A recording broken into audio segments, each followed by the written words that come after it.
Good evening, everybody. I'd like to call to order the March 31st, 2016 meeting of the City of Bellingham Planning Commission. If anyone could silence electronic devices right now, that would be great. Any cell phones, laptops, anything you've got that will make noises. Heather, would you please call the roll? Garrett O'Brien is absent. Phyllis McKee? Here. Steve Crooks? Here. Lisa Anderson? Here. Ollie Taishi? Here. Tom Grinstead? Here. And Jeff Brown? Here. Thank you. We have two sets of minutes to approve.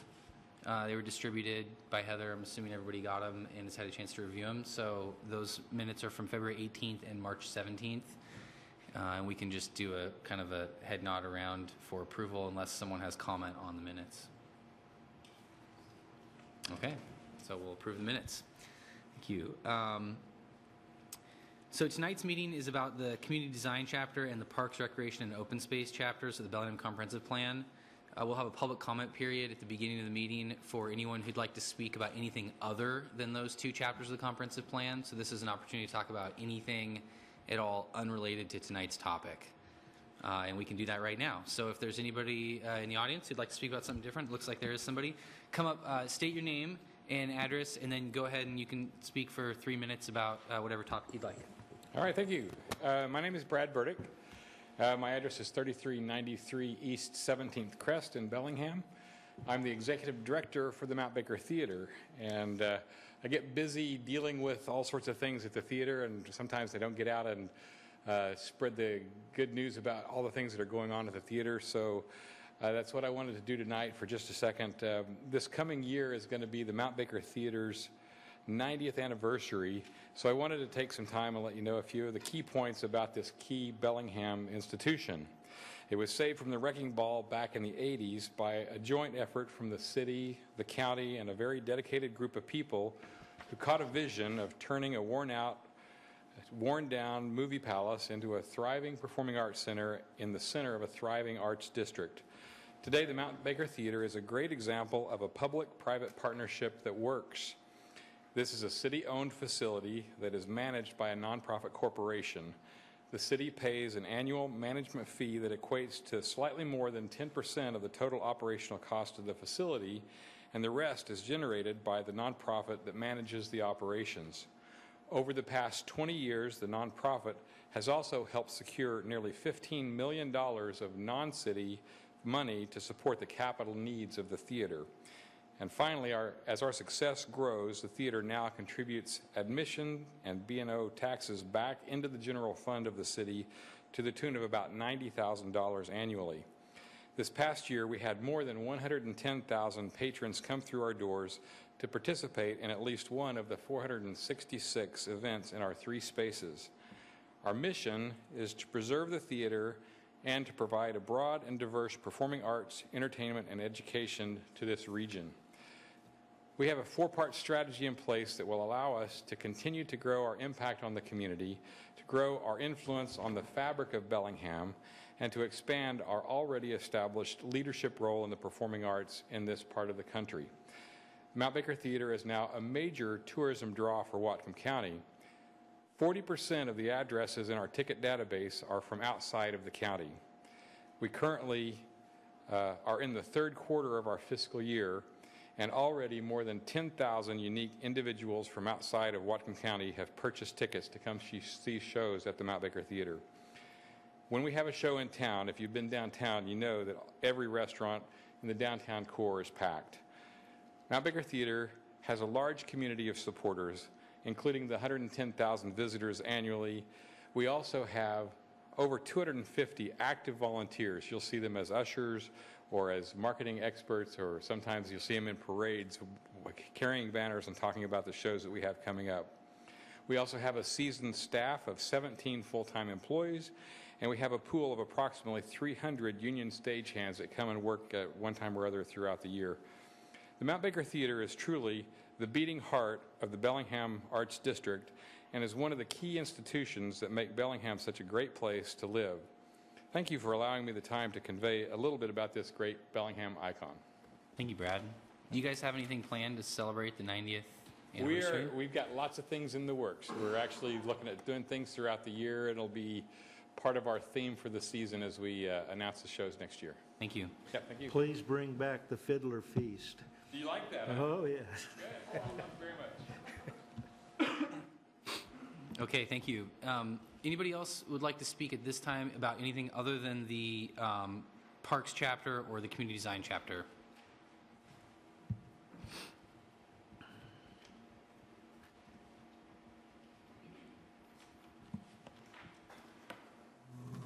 Hello, excuse me, I'm Jeff Kochman with the Barclay Company, and I'm here to say hello.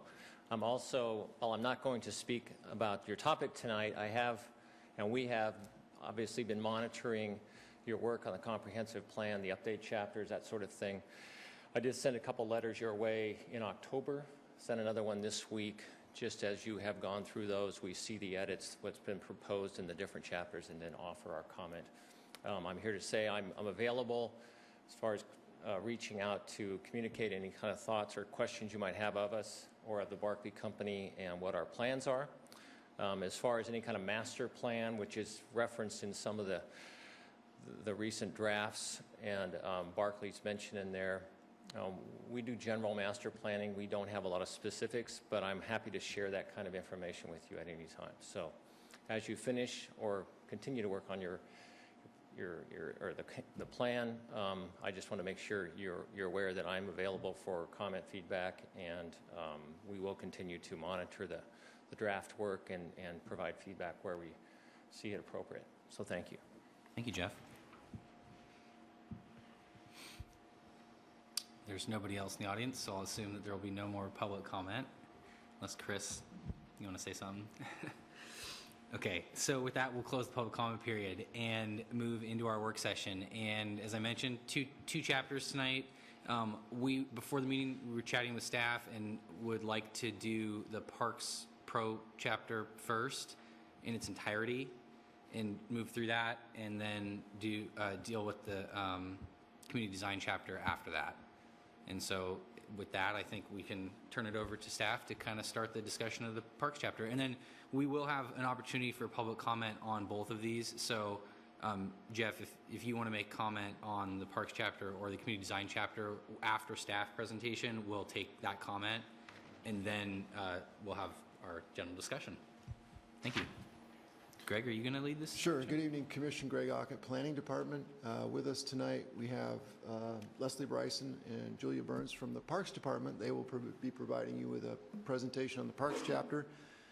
And then I believe Mr. Cook is going to take you through the Community Design chapter. So with that, I will turn it over to Leslie. Good evening, Planning Commission members. I'm Leslie Bryson. I'm the Director of Parks and Recreation. I was here about 2.5 years ago. I think most of you were here. Lisa, I think you were not, but we came forward in 2014 with our 6-year update of the Parks, Recreation, and Open Space Plan. We're on a different schedule than the comprehensive plan because our plan has to be updated every 6 years so we can stay eligible for grants under the Washington Wildlife and Recreation Program.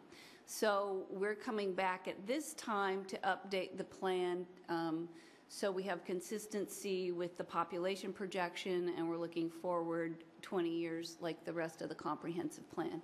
But because we're on a 6-year cycle and the Washington Wildlife and Recreation Program doesn't recognize this minor update as a full update, we'll be doing this again in 2020.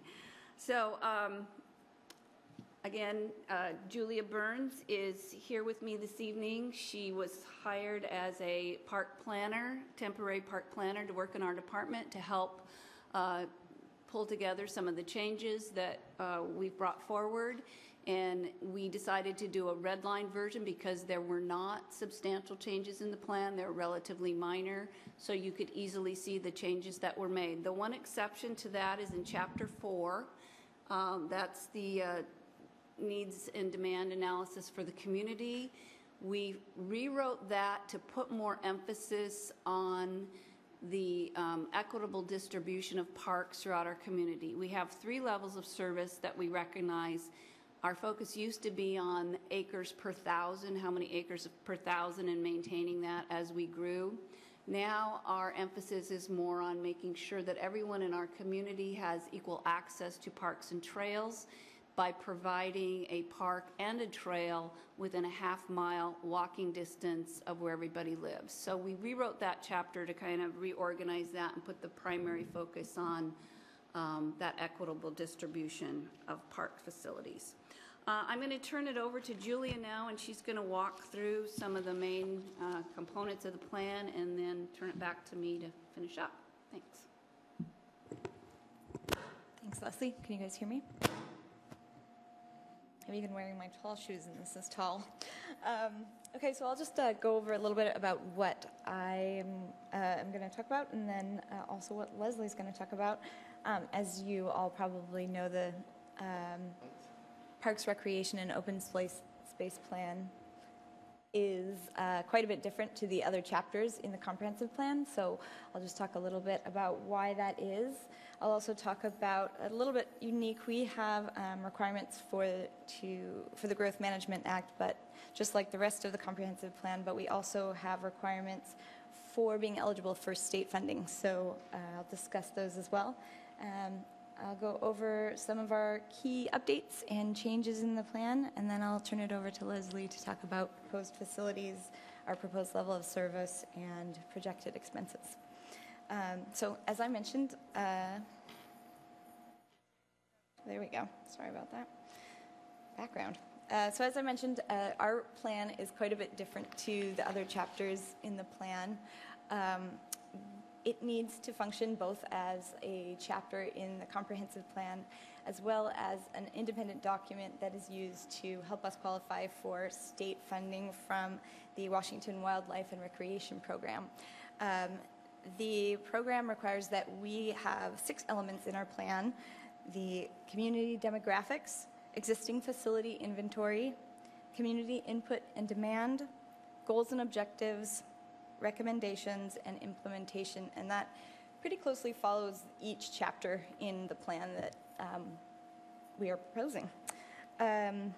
As Leslie mentioned, it's on a 6-year cycle, so we just recently updated the plan in 2014, so there won't be too many very major changes to this plan. Generally, our goal here is to make sure that we are consistent with the rest of the comprehensive plan and that we meet our requirements for the Growth Management Act. So the Growth Management Act requires that we have 4 things as part of our parks element. We need to be consistent with the capital facilities chapter. We need to give estimates of parks and recreation demand for at least a 10-year period. We do a 20-year period. An evaluation of facilities and service needs, and also an evaluation of intergovernmental coordination opportunities. So the first 3 elements we have updated to be consistent with the rest of the plan and the capital facilities chapter, and the 4th we haven't done much change to because our approach hasn't changed much in the last 2 years.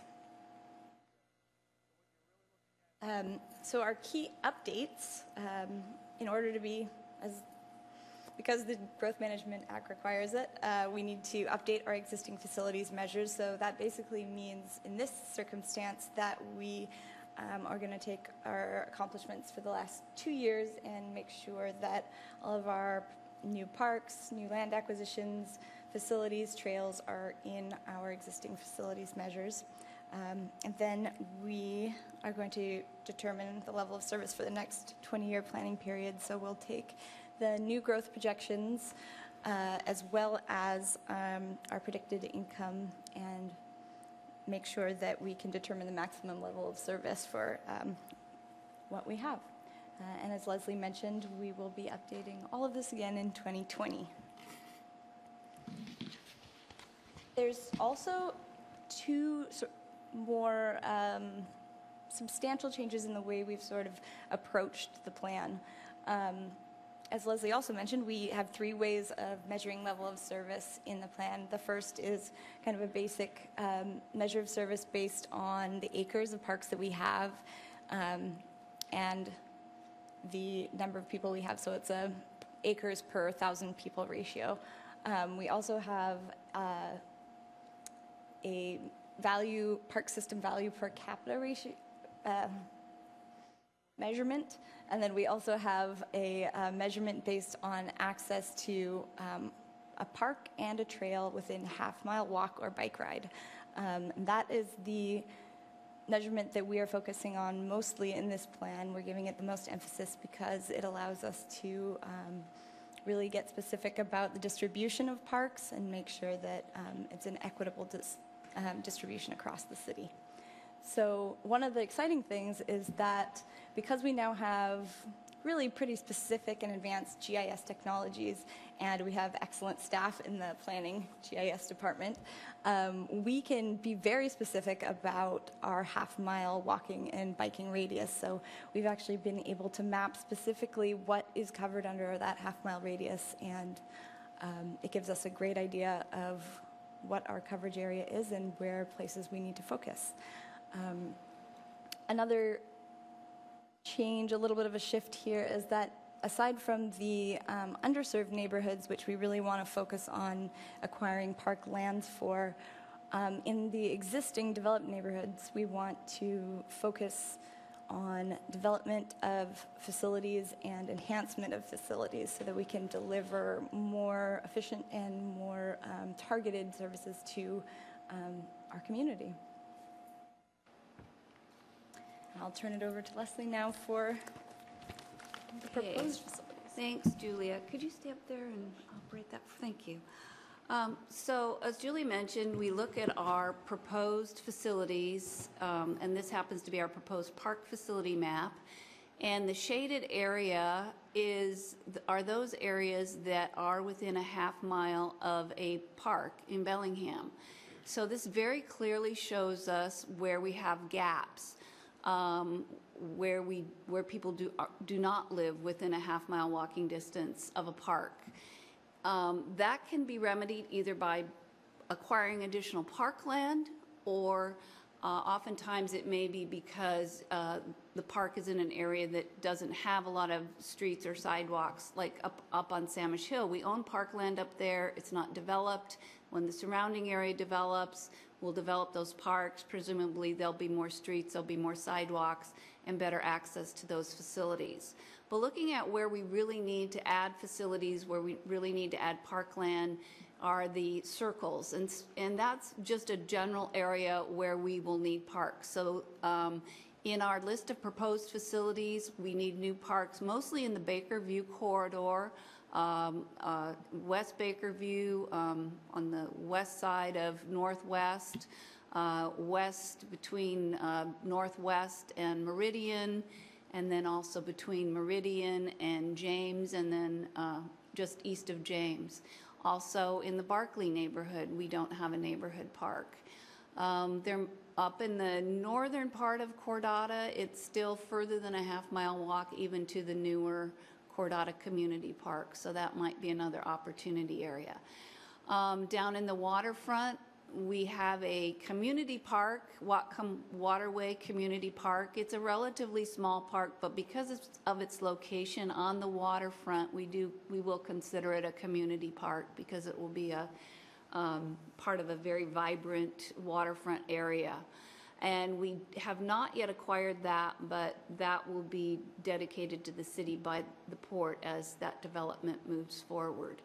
So we can easily see now where we need to focus our efforts in acquiring additional land. We can see our parks that are undeveloped, and we want to focus on developing those so we have better service throughout our community. You can go to the next slide. Our other proposed facility maps are for trails, and you can see the kind of darker orangey yellow trails that exist in our community. We have almost 70 miles of trails in Bellingham now. They are probably the most popular thing that people consistently say they use and they want more of. And this is something we added to our plan in 2008, that it was a goal of our community that everybody live not only within a half-mile of a park, but also within a half-mile of a trail. And again, we changed this so it's a half-mile walk to a trail along a sidewalk or some kind of safe route. So again, you can see the shaded area where people do live within a half-mile of a trail, and the other areas, the green shaded areas, where they don't. So the darker green boulder lines are where we have proposed trails in our community. the northern area trails from the Beta Baker Trail north are from the North Bellingham Trail Plan, which was a big community project that we completed in 2007. And so we're still relying on that plan for our trails to the north and then completing some connections to the south. Next slide. And then our proposed open space, we don't have the same standard of having everybody within a half mile of an open space area because open spaces are unique. They're different types of property. There are some developed neighborhoods where we're not going to be able to provide a nice open space area, meaning an undeveloped piece of land that has natural attributes for wildlife, maybe forested, maybe wetland protection. So we may not be able to have everyone in the community live within a half mile of an open space area. Most of our open space corridors follow our trail corridors. Open space anchors are identified in areas where we do think there are some special habitat areas, concentration of habitat areas. And it would also be nice to combine those open space anchors perhaps with a neighborhood park so we get a bigger tract of land. Next slide. Looking at our level of service as we go forward, in addition to having the half-mile walking distance to a park and a trail, we also will keep looking at our acres per thousand, just as a measure of how we're doing and keeping our level of service under the Growth Management Act. So as we grow, we don't diminish our level of service too drastically. So right now, if we count our city facilities that we manage, our park facilities, we have about 3,400 acres. We also count as part of our service city watershed acres that are in the urban growth area because they provide a valuable open space for our citizens. And then the Port of Bellingham has 37 acres of parkland in the city and urban growth area, and Whatcom County has 131 acres of parks and open space in the urban growth area. So that combines to just over 3,800 acres of parkland in our community. We're proposing over the next 20 years to reach our goal of having everyone live within a half mile of a park and of a trail, and also to continue to provide valuable open space for our community. We're looking at adding 203 additional acres of land per that recommended facilities map that I just showed you. That will bring us up to a total of about 4,000 acres. Currently, if you just count our city population, we have about 45 acres per thousand. If you add the current urban growth area population, we're at about 40 acres per thousand. And if we add the 203 acres, and if our population reaches the level that is planned for the 20-year period, we would go down to about 32.3 acres per thousand. That is well above most communities in the United States.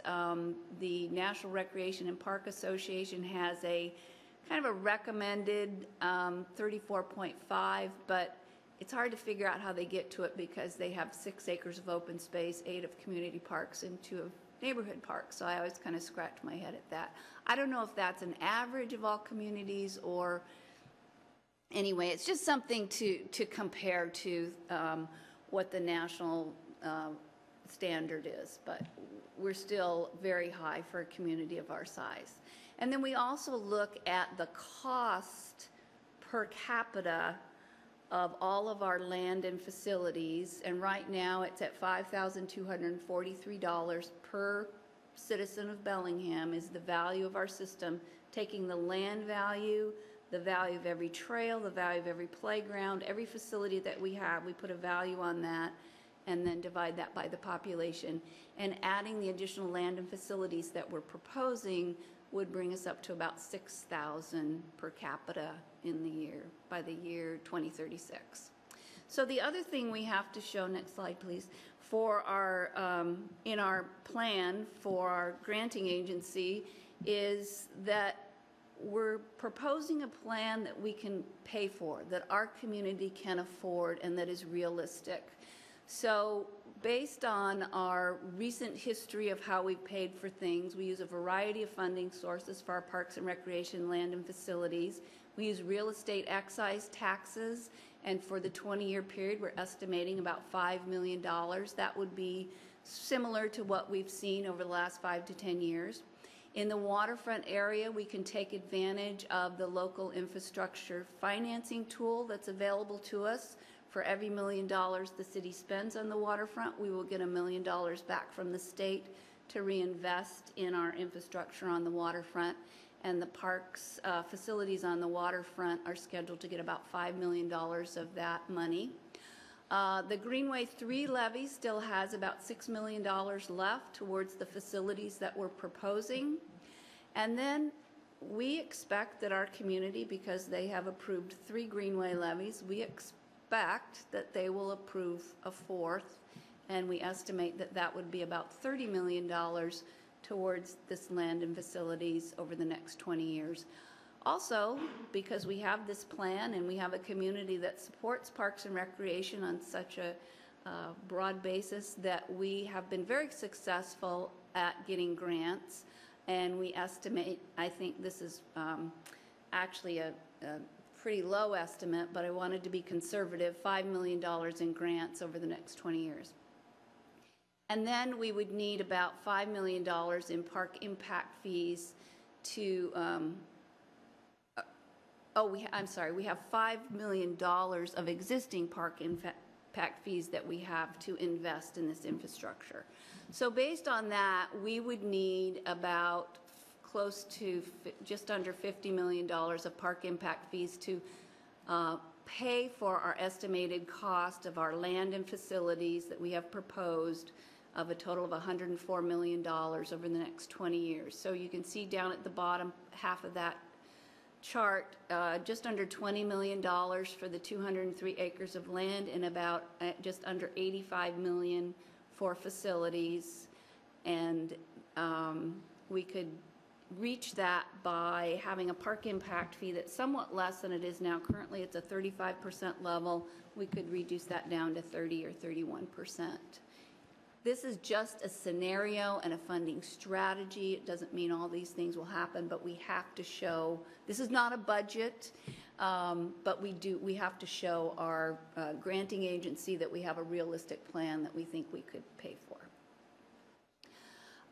So that goes through all the elements of the plan. Hopefully a lot of this is not new to you because it's a repeat of a couple of years ago. But what's our next? Do we take comments now or questions or? Oh, I did want to quickly point out, since we sent the plan to you, we did get a few late comments from other city staff, and so we gave those to you in additional staff edits. We added that the city had also completed a marine nearshore assessment for the city. That's in chapter 2 on page 8, when we talk about our community setting. And then we also, in that same chapter, we corrected that Squalicum Creek starts at Squalicum Lake, being more specific than just in the Nooksack Valley. We also added some language about trail connections in greenway corridors being appropriate for sensitive riparian habitats. And we added in our neighborhood parks recommendations, it's included in our proposed facilities, but that we do a master plan and develop the little neighborhood park in the Birchwood neighborhood that's currently called Maplewood McLeod Park. I'm sure that name will change eventually. And then we talked, we do have quite a bit in our goals and objectives and throughout the plan about dog off-leash areas and having, so we added some more language in there about pet waste stations. That is in several places in the plan. So those were changes that were made after you got your red line versions. Thank you. So I'm sure there's questions. There's only one person signed up, so I think we should take public comment, and then we can be done with that, and then we can ask questions and have discussion at that point. And I'm just making the assumption, Jeff, that you want to speak on the Parks chapter because of the content of your letter. So if we could just open up the public comment now, we can do that. And if you want to, you don't have to, but if you want to come down and make comment, we give you 4 minutes since you're the only one here. And see what you have to say.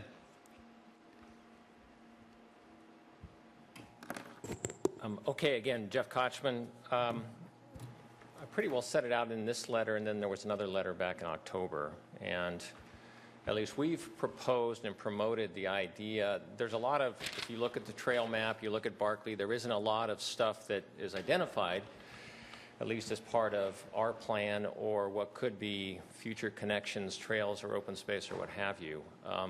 There's a few, and this is where my current letter, I think there's a little bit of an incomplete picture. Just because we have open space, we do have some trails, and those will be there. So I don't know how that works with the document and how you address that. So I just bring that point up. And then the second part is just in relation to impact fees. Obviously, we would like to see them targeted more.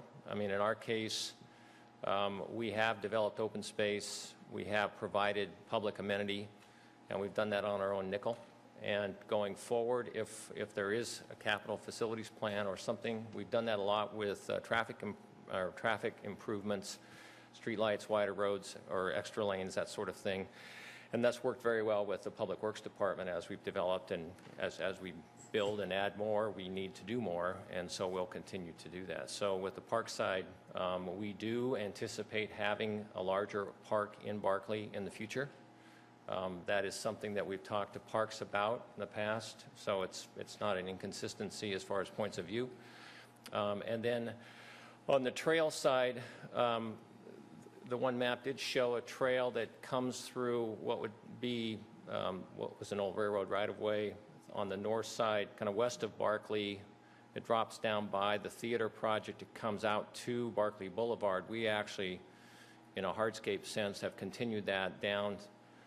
We brought it over to the signal that's right there by the theater because we didn't want to cross people behind the theater on the busy road.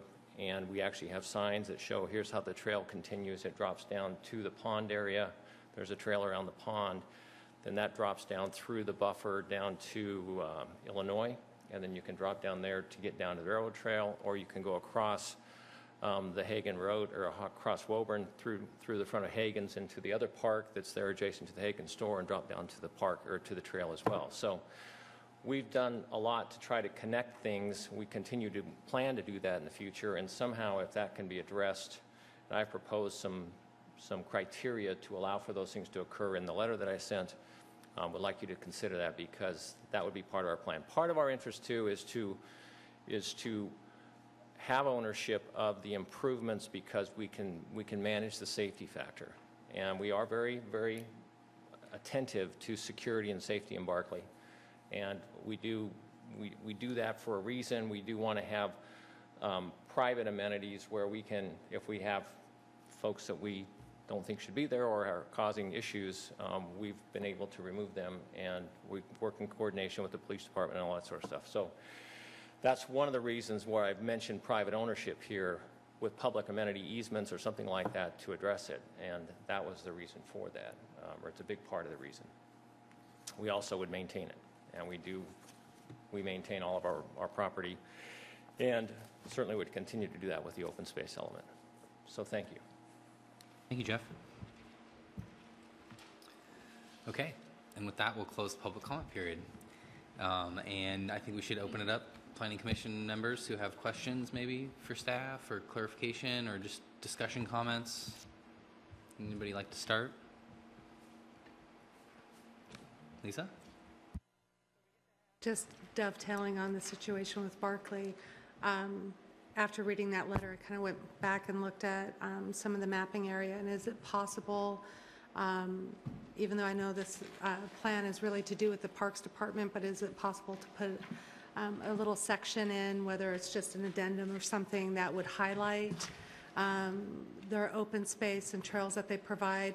And I was wondering too, has there been an assessment of other private entities that may be also providing public space or open space and amenities that they might have under control but the public has access to?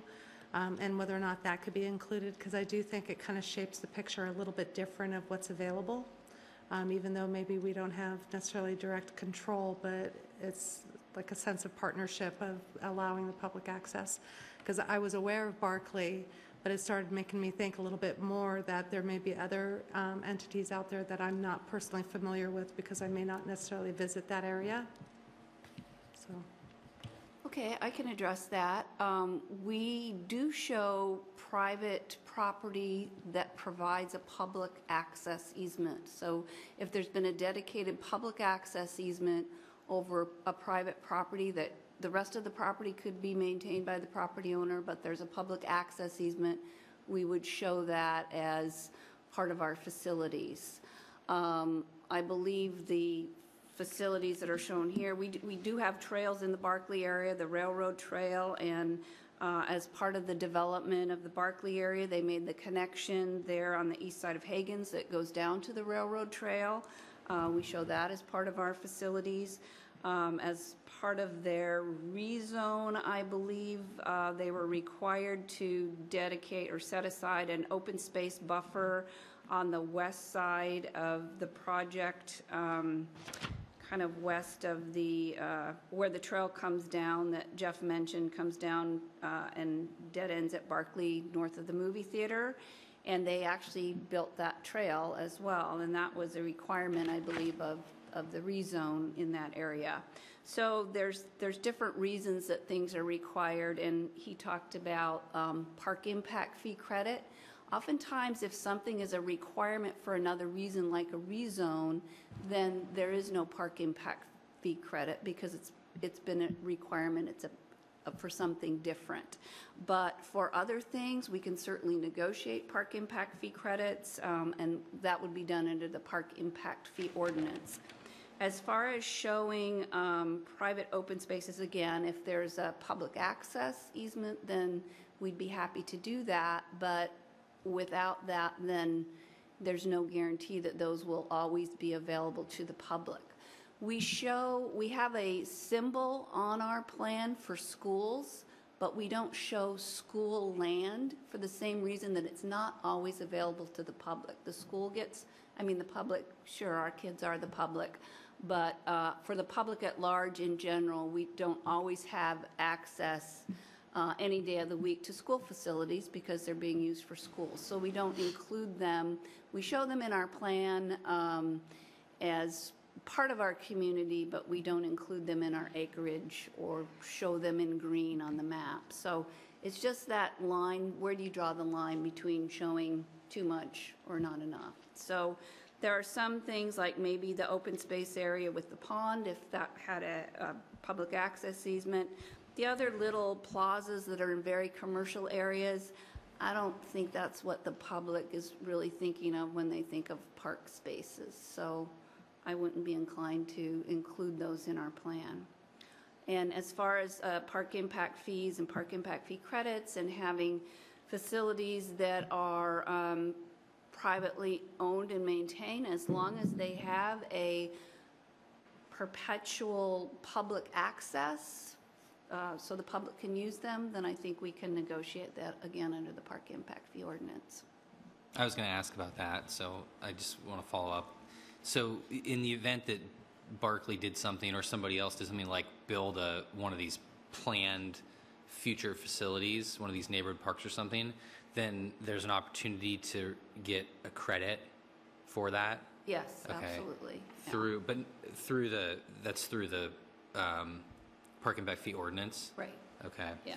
So all our plan does is the only connection between our plan and the park impact fee ordinance is besides that if it's in our capital facilities plan, then it's eligible for park impact fee credit. But our capital facilities plan is basically updated every year that the city does the budget.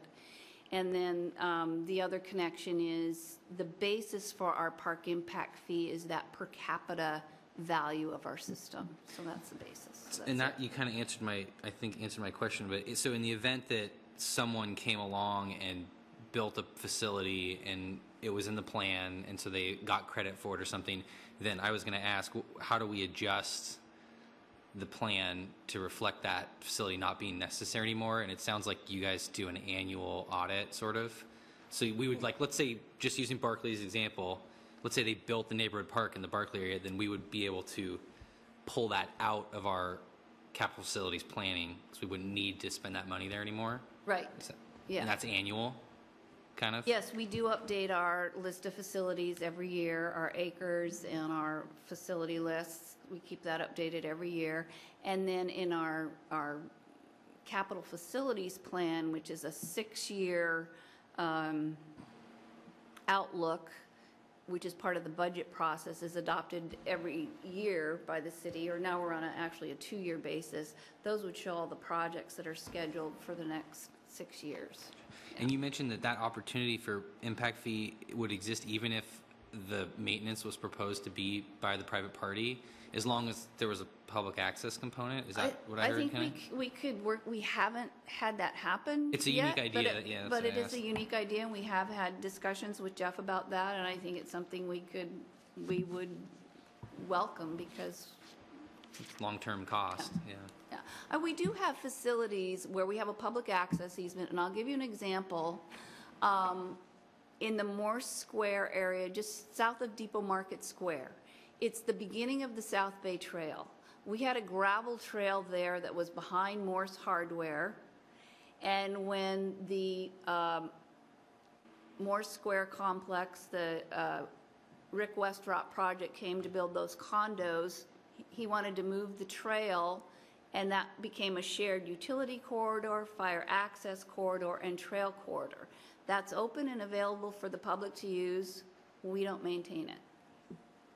So. Thank you. Phyllis?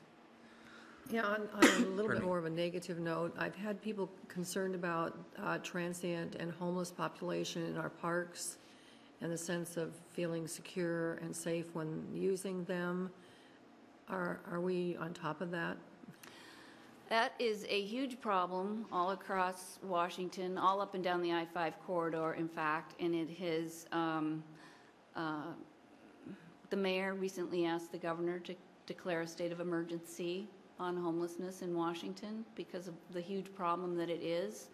It has just exploded in our community and everywhere else, and it's not a, it's a difficult problem to stay on top of. We've cleaned up homeless camps only to find that they've just moved somewhere else. The apartments that are going in on Lincoln Street south of Fred Meyer, that was private property with a huge homeless camp population in there. And when they went in to do that development, a lot of those homeless camps moved over to the woods by Civic Field. And we just spent, a few weeks ago, we spent 2 days with a lot of staff time cleaning up those camps and disposing of a lot of material. And they probably will move somewhere else. I know the mayor is committed to trying to find housing for people who will accept it. Not everyone will. So that when we go into those places, we can offer, there's a housing, the HOT team, I can't remember the name of it, but they will go in and connect people with housing. It is a big problem, and I don't have a good answer for it.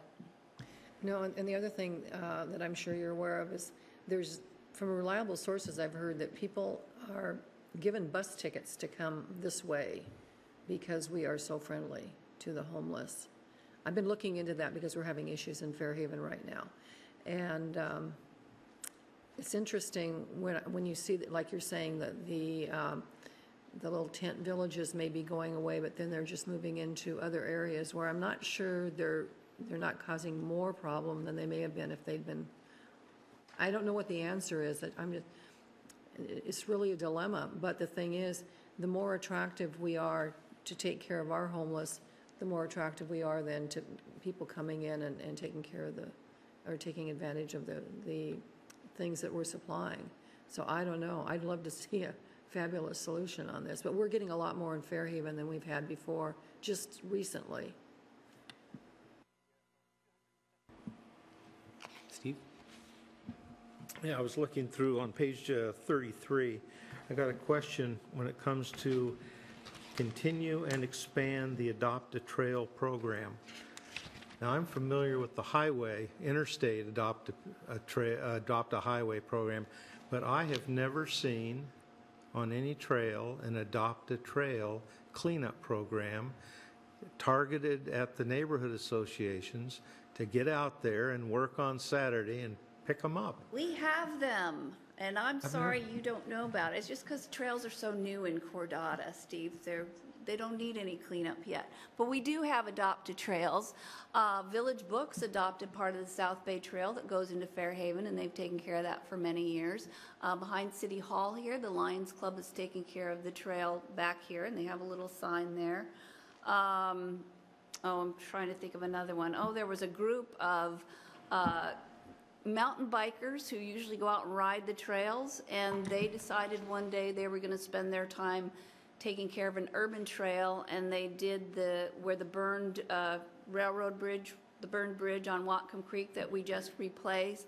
That area gets a lot of trash because it's heavily used, and they went in one Saturday morning and spent a couple hours cleaning up the trash. And so that's through our volunteer program through Ray Edwards, and she works with a lot of neighborhood groups. Some are more just work parties that people might have. Other times it's a business or a group will actually adopt a section of trail. That's interesting. I just did not know it existed, but I think, and I'll target our neighborhood association to contact Ray and see what we can put together. And incidentally, I just want to compliment Parks and Recreation for what you've done and what you're going to do in the North End. It is really exciting, and the people are excited, and we have trails, and we have picnic tables, and everything else that goes with it. I just, hats off. It's just really exciting. Thank you. Yeah, it's nice to see that. Yeah. We're excited too. Tom? Thanks, Steve. Yeah, let me say that I think the park system in this town is wonderful. The parks are well used, well maintained. I live right by Whatcom Falls Park. I can literally step across the property line into the park. But having said that, from the sheer volume of paper in this chapter, it would appear to the naive person that the PRO chapter outranks all the other chapters in the comprehensive plan because it's so damn thick. It's all the appendices. And I'm concerned that you have this 6-year cycle for funding. Does that mean that that the city has to be on a 6-year cycle for amending your chapter of the comprehensive plan? We have to amend it every 6 years? Well, that's what we have done. We don't have, correct me if I'm wrong, we don't have to have a parks chapter in our comp plan, is that right? Or did that change? No, it's an optional chapter, but we've always done it that way, Tom. When Parks updates their plan for funding, we amend the comp plan at the same time because we don't want to have 2 chapters around that are different, right? We should have one park plan, and it should be part of our comp plan. So yes, the answer to your question is yes. When in 2020, when they do this again, we'll be back here amending the comp plan to put the new parks chapter in. I know. 2020 is only 4 years away. Well, that's because, like I said, because this major update was in 2014, and this update was really just to be consistent with the population numbers. The state funding agency doesn't consider this to be an update. So we're going from 14 to 20. Can't you go kneecap them or something? And it's the two agencies, Commerce and. Two state agencies. They don't, yeah, they don't agree. So, yeah, it's frustrating. Yes. We have talked about having I guess, a shorter chapter in the comp plan that's more consistent with the other chapters. We'd still have to do this every 6 years, Yeah, well, so. I would look favorably on that, but, because I tell you, by the time I got through all the appendices and those charts and graphs and stuff, my eyes were glazed over, and I was bumbling incoherently almost as badly as I am now. You didn't remember that you just read it 2 years ago? Yeah. Lisa, or actually Jeff, and then Lisa. Well, look, my question is actually something that's been a refrain for a number of years here, and that is the implementation plan for parks in the North End. And I'm just curious if there's a little bit of a plan if the reception to the greenways, another greenways levy, is not as favorable as we think it would be. Is there a contingency plan specifically for the multiple parks that would be planned for the Bakerview corridor? You know, if you couldn't do 4 and you didn't have greenways, is there a backup plan for how you would handle just putting 2 in? And if so, would they be funded primarily through impact fees, or is there another funding mechanism that would be a stopgap measure so that, you know, if greenways 4 doesn't go, what then? Yeah, and we're not, as you saw in the chart, we're not totally relying on a Greenway 4 levy to do everything in the plan. And a lot of the neighborhood parks that are in the plan would mostly be funded primarily with park impact fees potentially, or a combination of both. So, yeah, we might not be able to do as many. We'd certainly try and do the priority areas, or the areas that we think are going to grow the most. Take advantage of opportunities if we're working with a developer who might set aside some land in exchange for park impact fee credit. So it's, yeah, we don't know what will happen. We don't know if we'll get $5 million worth of grants, or if we'll get that much REAP funds, but that's our, you know, we try and look in the crystal ball and hope that that's what will happen. And so far, we've been fortunate that our community has supported parks, and we've been able to keep up with our growth pretty well. So. Yeah, I guess the main concern I would have is there's been a lot of various levies recently that have been ambling through. And, you know, the definition of parks, you know, if you're not including, let's say, Whatcom Community College ball fields and things like that, there are actually facilities that in the town, they're just not counted here, so they're shown as a big gap in public resources there, but actually some of it's there. So I'm just sort of thinking, what if, you know, Yeah. How would you redefine what you really need to put in there and scale it down, and yet still provide opportunities for people in that town if it doesn't go through? Yeah. So it's a big chunk of change, I noticed. Yeah, So. and we do look at those, when we're considering where we're going to locate a park or what the needs are, we certainly look at what is nearby, like the fields at Whatcom Community College, or the facilities at Western, the schools. But yeah, so we might look at, well, if we can only do so much, let's do it in an area that maybe doesn't have any of those other things. So yeah, we would have to make adjustments. Lisa? Actually, we consulted, and we're almost on the same level of the question. Yeah, it's a good question. So, anybody else? I have a couple questions. I have a question about Maritime Heritage Park. We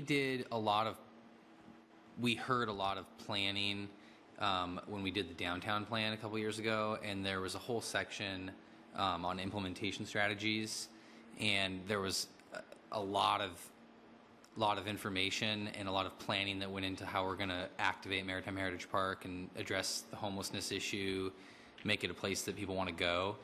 And I don't see a lot in this plan about Maritime Heritage Park, and it's a community park on the list, and I looked at like the specific recommendations for community parks, and it doesn't talk about it at all. And it talks about Wacom Waterway, but not Maritime Heritage. So my question is, all of that stuff that we talked about doing that's in the downtown implementation strategies, how does that get funded? Is that a parks job? Is that a planning job? Is that a public works job? Because I'm concerned that if it's expected that that's going to be paid for by parks, we're not talking about it at all.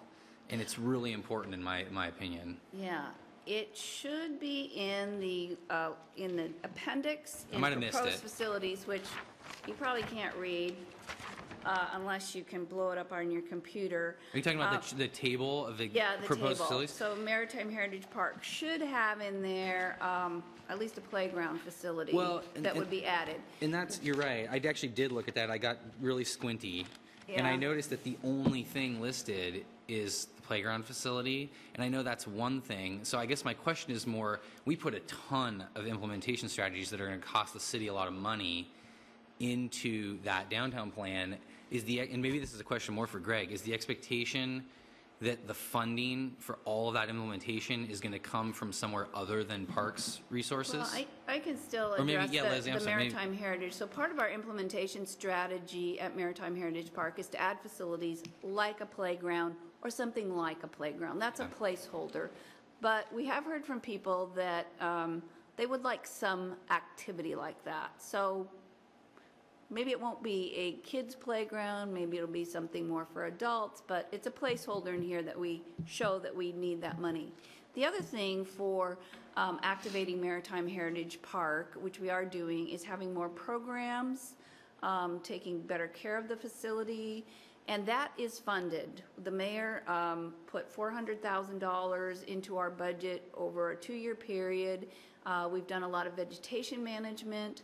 We're working on building a single stall restroom that would be available year-round, because the large restrooms there, if we keep them open, they become shelters, and so we only are opening them for special events. We have increased the use of that building. We put out a request for interest to someone to lease the building. We didn't get a good response, but so we have reached out to partners in the community, and it's being used almost every day.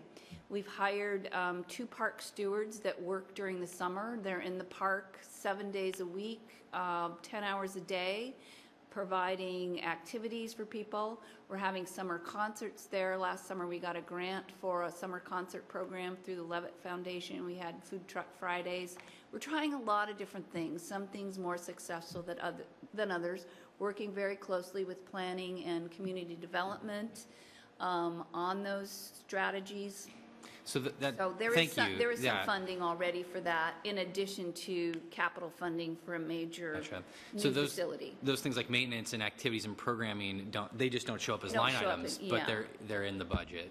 Yeah, that's in Okay. our recreation budget, which we don't include program budget in there. Thank you. That helps explain it for me. I think it's a really important. We talked a lot about it at the downtown plan, and there was a lot of effort put into like how do we make this thing work. And so I just wanted to make sure that we're thinking about that in this context. Yeah.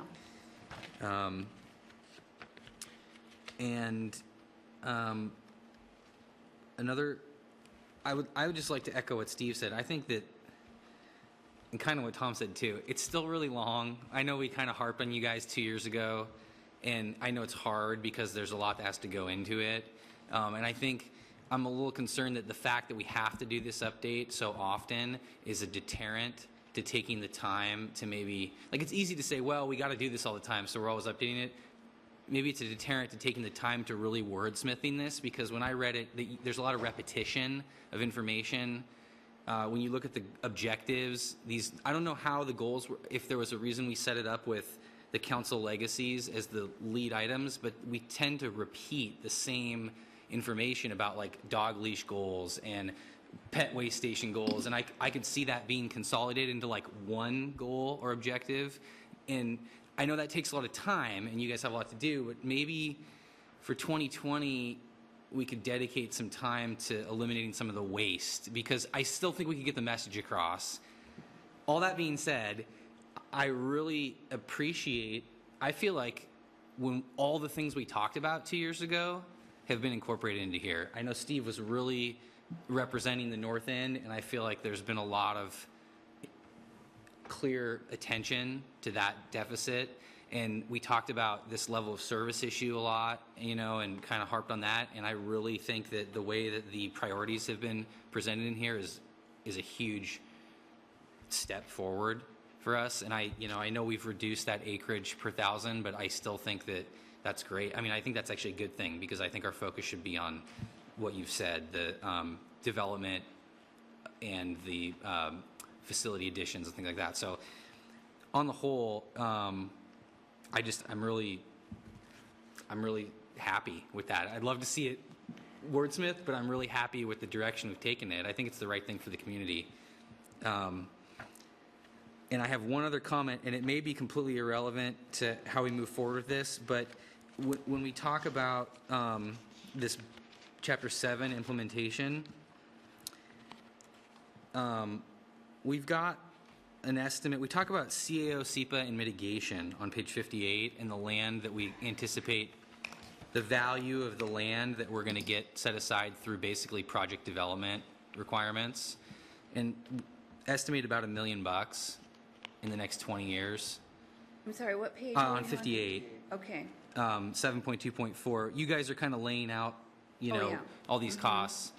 And I wonder if $1 million is a low estimate, because when you look at the table for our budget on the previous page, we've got $20 million in land for 203 acres. It's about $95,000 an acre. At that price, $1 million is only 10 acres. And I think that we're going to get a lot more land through project development over the next 20-year period set aside. More than 10 acres, I can only imagine. I mean, you look at King Mountain, how much land when projects develop is just going to be, whether it's private or not, open space or CAO or mitigation. Does that impact how you guys plan for maintenance? I'm worried like we're going to find out that the city accumulated 100 acres, not 10, and all of a sudden we've got to plan to maintain it, and we're not planning appropriately for that? Well, we, about 10 years ago or more, approximately, it used to be that whenever there was a open space set aside as part of a subdivision in Bellingham, the city accepted the property and it came to the Parks Department for maintenance. That's why we have so much land. I mean, that's one of the reasons we have so much land. Some of those properties were wetlands surrounded by homes with large trees that are now hazard trees that we have to take care of. We decided about 10 years ago or so that we could no longer accept those properties, and the homeowners were going to have to take care of those. So unless it's in an area that's in our plan where we know we want that widened trail corridor or that open space next to a neighborhood park so we get a bigger chunk of land, we're not going to accept those properties. So we can discount, they'll be set aside, but they'll just be the responsibility yes. homeowner or the property owner or something like that. Yeah. Okay, well that makes sense then. And that's it for me. Lisa? Thank you, Leslie. Since you opened the can on maintenance cost, I'll just add a comment. It's more of a concern, because I know a lot of this is just framework and it's future budget, but under the Greenway levies, one of the things that I noticed on that same page, 58, a larger percentage of levy collection could be set aside for maintenance endowment fund to ensure the city's ability to take care of our valuable park resources. And again, if that levy does not come through, the concern is, because there is so much land and there is a lot of cost to that, I hate putting a lot of eggs in a basket, and the basket might not have a bottom to it, and so everything kind of crashes through and breaks. So again, for maintenance overall, is there kind of a plan B? Because it's not cheap to maintain our park system. I'm well aware of that. Yeah, I would agree with you. We have in here, well, first of all, we created the endowment with the levy in the second levy, the Beyond Greenway levy. We started an endowment, very small, and then with the third levy, we added to it. At the time, interest rates in Bellingham, we were earning 5% on our money. And we estimated, wow, that'll be great. Well, that'll give us enough money. Well, interest rates for the last few years have been 1%. We're not making very much. But the principle is still there, and we will always have it, and we're still adding to it. But you're right, it doesn't keep up with what we need. There are lots of other strategies for maintenance funding, but it is, you know, if the citizens don't approve it, I mean, another option maybe would be to form a metropolitan park district to help pay for maintenance. Again, that would be something the citizens would have to approve. If they don't, and if our community doesn't support those maintenance dollars, whether it's through a Greenway levy or metropolitan park district or some other means, we have so many competing interests for our general fund dollars that we'll probably see our park maintenance levels go down. They've been very high. We've done surveys, and the community generally has a satisfaction rate of our park maintenance in the high 90 percentile. But I know that we are starting to see facilities that we are unable to take care of. We had to close the overpass at Boulevard Park. It needs some major repairs. We had to take out the bridge over Fever Creek. We're going to see a lot of significant capital maintenance needs, and I think the community is going to start seeing that, and hopefully that'll encourage them to realize this is a big issue. If we want to have and maintain these parks, we have to find a way to pay for that. Otherwise, we probably will start to see facilities deteriorating, and maintenance won't be as good as it is now. Steve? Yeah, a couple years ago when I was serving on the Greenways Advisory, we started realizing that 2016 was not that far off and that we needed to start planning and touting the accomplishments of the Greenways and of the Parks Department. We had suggested that through the supplement, the Bellingham Herald Supplement Parks and Recreation Activities, that the head director put in a report there that he starts patting themselves on the back and bragging about the accomplishments of what has happened. And I don't want to take this new levy 4 coming up for granted at all, but I think it's really important to start talking about your accomplishments and start getting it out there in front of the people. So when this 4 is introduced and they start talking about it, how they promote it, that people are understanding everything you're doing, because I don't personally think you're getting the credit you properly deserve. We're going to put a sign up at the new Cordata Community Park that says this was funded with Greenway levy dollars. I suggested that down at Squalicum Parkway because it wasn't there at one time. Yeah, I'll help put it up if you don't mind. Okay. Well, it's a good suggestion, and it's a good concern, you know, that's been raised kind of by Jeff and Lisa in the context of that. I would say that one of the things that I really did like was that there's a clear indication in the document that you want to shift some of that funding that we receive to prioritize maintenance activities. So I know I'm not very familiar with the Greenways, the details of the Greenways levies, but as I understood it, there was some language that kind of pushed us toward acquisition with that money, and I like that you're pulling back from that. If we, hopefully we'll get that levy, and then we'll have this language to address that. And one question I had related to that is, are park impact fees directed toward acquisition right now? Both? Yeah. Would it require, I think it would be important to make it clear, and maybe it's hidden in here somewhere, make it clear that we want to have the flexibility to use park impact fees to focus on maintenance and facility development and not acquisition, just like we're talking about the Greenways levy. And I wonder if that would require a change in the PIF ordinance. No, we cannot use park impact fees for maintenance. It's not allowed? Right. Park impact fees have to be for addressing the impacts. You have to add value to your community. That's too bad. We do use them. We have used them to replace a playground, because usually when we replace a playground or to pay for a portion of maybe replacing a playground, because usually when we replace a playground, we're improving the accessibility, the ADA accessibility. We're adding capacity to the playground.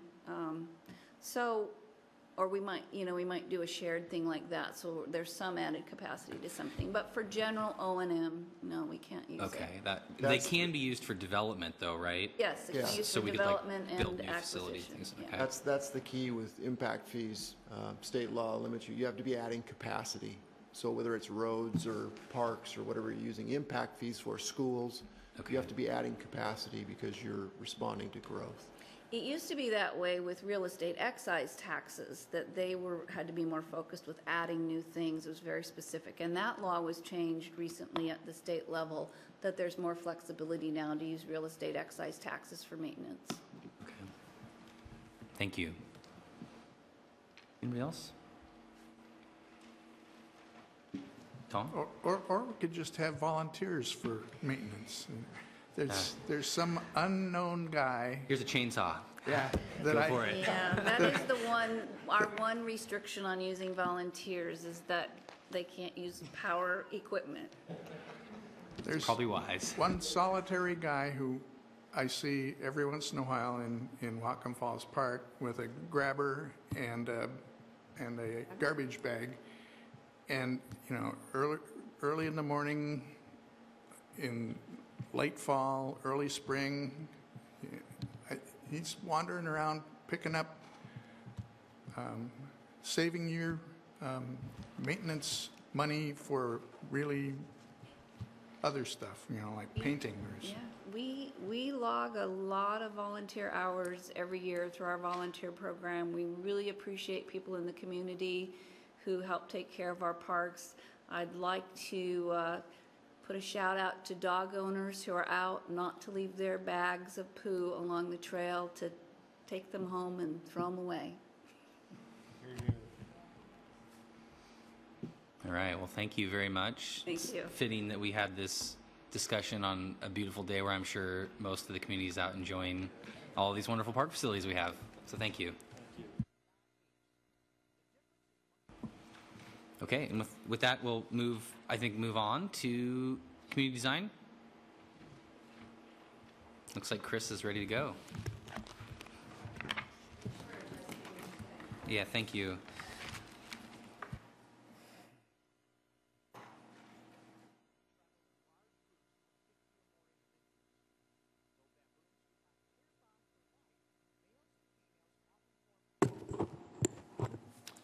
All right, thank you. Chris Cook.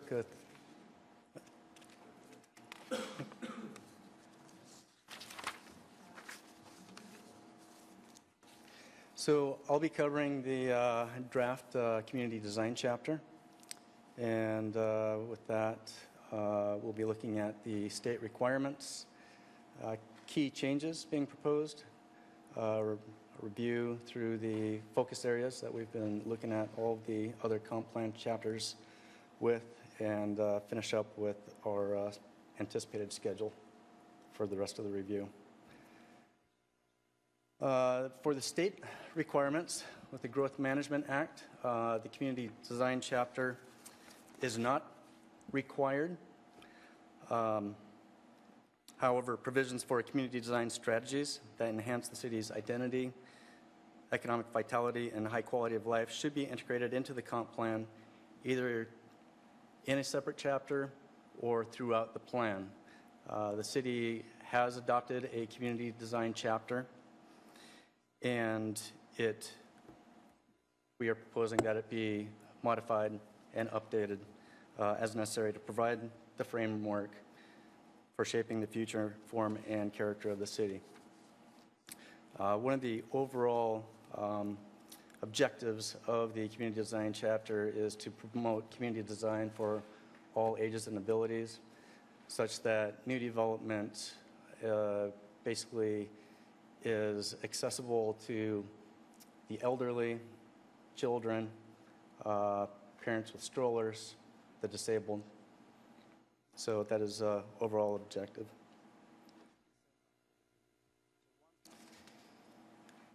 looking at key changes, currently, the current chapter, it was included with the original 1995 comp plan update, and it was updated with the 2005 plan.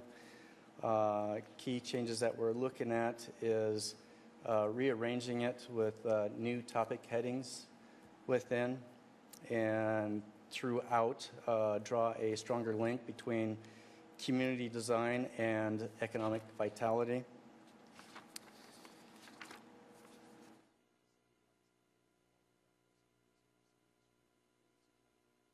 And recognize that we've heard many times from you, what is the definition of good design? What does it mean? It appears in other chapters. And just want to reassure you that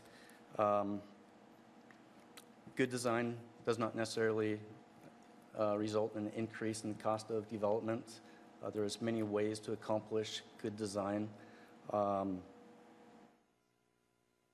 The important thing is that the absence of good design can have adverse impacts on the quality of life of neighborhood, and can have adverse impacts on the commercial success of commercial districts. And so it is very important that good design be a component of the community design chapter as we are looking at this. So again, we're rearranging this under a number of new headings. The existing headings are organized around general citywide goals and policies, the city center, the civic center, which is the city hall, the library in that area. Also, Fairhaven, residential design standards, street standards, and parking lot standards. And so, again, we have consolidated the policies and goals under these new headings right here. First one being streets as places. Streets have great value in the ability to create a strong sense of place. They are not just solely intended for transportation, for the automobile. With how you design streets, both in the street design and how buildings are built adjacent to it, you can effectively frame in a street and create a strong sense of place. And so we recognize that, and that is one of the focal points of the plan. Next is community image and character, and that looks at policies that are applied citywide that look at improving the visual character of Bellingham in order to enhance the economic vitality and the overall visual quality of the community. Next one, district and neighborhood identity, focuses in on the numerous residential neighborhoods and commercial districts and provides a policy framework for those areas. And then it focuses in further to site and building design, looking at new development and redevelopment to ensure that you're providing appropriate transitions to adjacent development and compatibility. The next one is expansion of, there is some policy framework currently on urban villages. It mainly focuses on the downtown and then on pocket urban villages and such. This adds the new component with the land use chapter of transition corridors, so that we're looking at urban villages and transit corridors together and how to make those vibrant and successful. And then we look at just appropriate infill development, whether that's residential or commercial, how that takes place on a smaller scale throughout the city. And the last two sections involve historic preservation in order to capture our past and embrace that and ensure that going forward, our history remains intact and that new development is compatible with that character. Lastly, section on public spaces and open space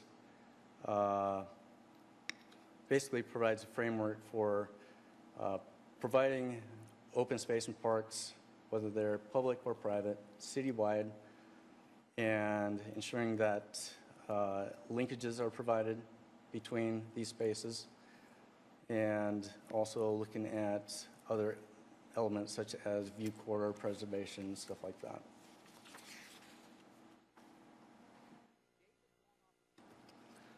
So again, with key changes,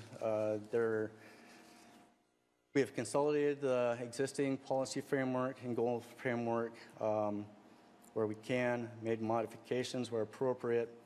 There are some new goals and policies, and a new historic resource map that's attached to the historic section. New policies generally revolve around the streets as places, again, placing a greater emphasis on the design of those. There are some new sign policies that are targeted toward just ensuring that signs are not a distraction to drivers, that in order, and also to minimize just visual clutter. There's policy on fostering placemaking, again, trying to encourage creation of incorporate in development a sense of place, essentially is what we're trying to do there. Also applying CPTED principles, CPTED being an acronym for crime prevention through environmental design. We've talked with you about that in the past, and that is ensuring that new development is built in a manner that is attractive and inviting to safe to the intended users, and it's designed in a manner that it discourages unintended users and unintended activity. Again, policies regarding preservation of historic and cultural resources and providing public spaces and open space throughout the community. So when we look at these through the framework of our focus areas, the 5 focus areas, one being housing. What this provides for is improved infrastructure and amenities, policies on improved infrastructure and amenities, compatible small-scale housing, encourages maintenance and improvement of existing housing stock, and encourages permitting process improvements. With regards to urban villages, looks at encouraging coordination of standards for consistency.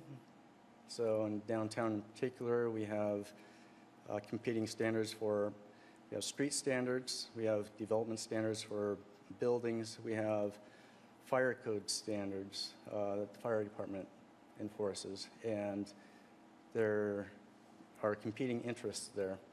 And in some cases, such as, for example, street trees, from land use perspective, we want them for beautification and softening the urban realm. With regards to streets, when you put in street trees, there's potential for interfering with public utilities and infrastructure. With regards to the fire department, they get in the way of overhead apparatus for their fire trucks. So it's things like that that we need to coordinate so that we provide an environment that is, again, attractive, inviting.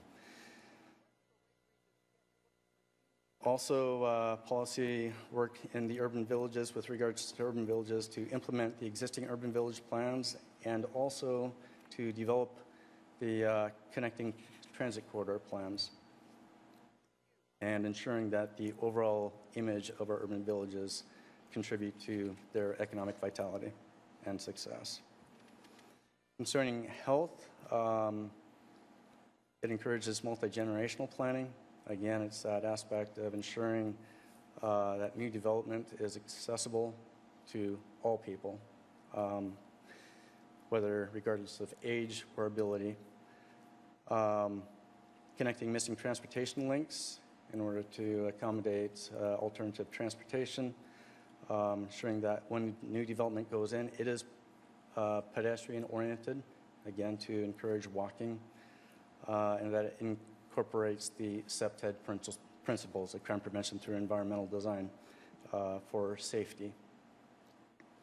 With regards to sustainability, it encourages that we take a look at form-based codes and incentive zoning where they might be appropriate.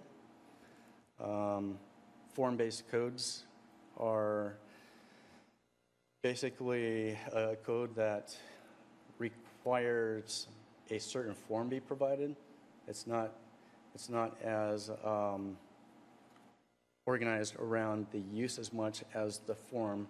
If the form is appropriate and it provides for a comfortable environment, then what happens in that building isn't as great of a concern. Incentive zoning basically provides incentives for greater intensity of use. So if a base zoning is in place, if somebody wants to propose more, they have to provide more amenity in order to qualify for that increased intensity. So the objective there is to provide greater public benefit for more intensity. It recommends looking at our auto parking standards. Parking has great impacts on urban form, whether it's in parking lots or whatever. And so we would be looking at our parking standards as one of the recommendations. It encourages sustainable building practices and landscaping with native plant species. With regards to innovation, it encourages innovative building techniques and designs, allowing flexible standards where appropriate, encouraging small-scale infill housing, and providing for a healthy environment. And so that's basically the summary of the community design chapter. And that is the anticipated schedule for the remainder of the comp plan update with the Planning Commission. So looking at April 7th, public hearing on all draft chapters. April 14th, work session to develop recommendation. And April 21st, a recommendation on all the draft chapters. Thank you, Chris. So there is no one in the audience, so we will not be having a public comment period on this chapter. So I think we can just open it up to discussion and comments. Is there anybody who'd like to lead us away? Lisa?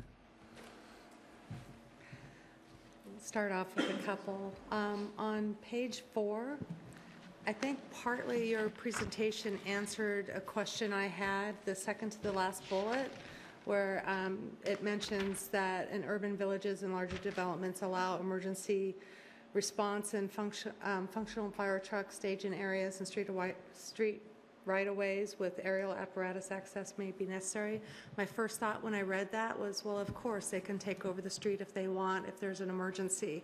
So as far as allowing that, but in something you had mentioned about like trees along the right-of-way, you know, like having trees along the sidewalks and such, is there a way to insert a little couple of words in there so that when someone's reading that, they're not responding like I did mentally, that of course the fire trucks can go in, but something like response and functional fire truck staging areas, comma, to eliminate barriers, or you know, some kind of verbiage that would identify, instead of listing out, to limit, you know, sidewalk signage or trees or overhead power lines.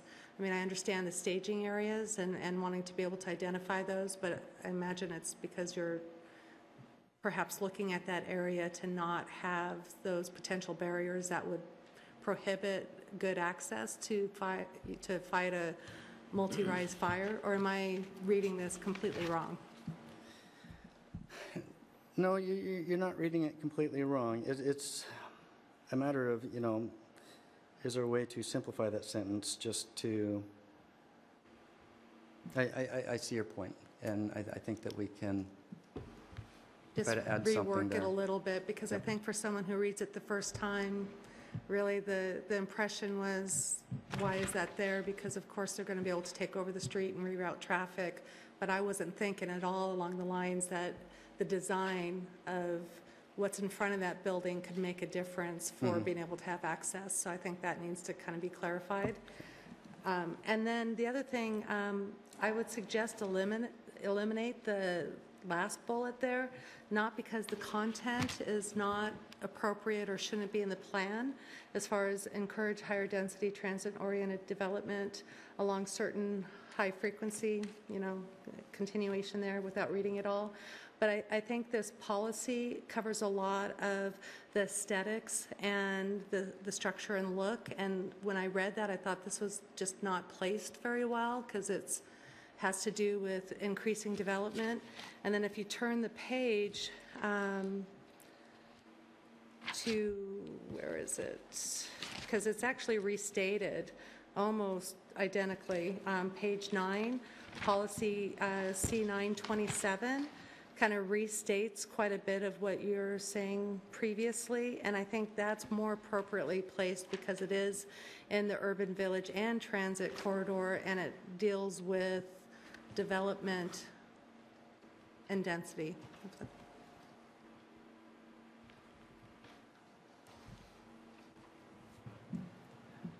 So are you saying to place that last bullet, or to delete, you're saying delete that last? I think bullet. just deleting it because it's duplicated, because one, I think when you read all of those bullets, it has a lot to do with the aesthetics and how things look and some of the functionality of the, that section. But when you go to the urban village, that really does highlight more of what that bullet point is hitting. Basically, I think policy C927 basically provides the information and a better placement.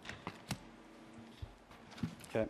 And actually, your recommendation was to eliminate the last two bullets. Last bullet that talks about developing high-density transit-oriented development along certain WTA high-frequency transit routes as outlined in the transportation policy. It almost, policy C927 basically states about the same thing, with including basically incentivizing as an additional component to that policy. I think 90% of it is identical. Okay. So you're reading C920, is it CD? CD. Okay. Thought maybe you had a... Now you're discovering my dyslexia. Thank you. Steve?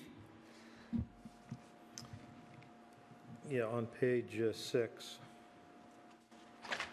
policy CD 13. First of all, I would like to thank you for including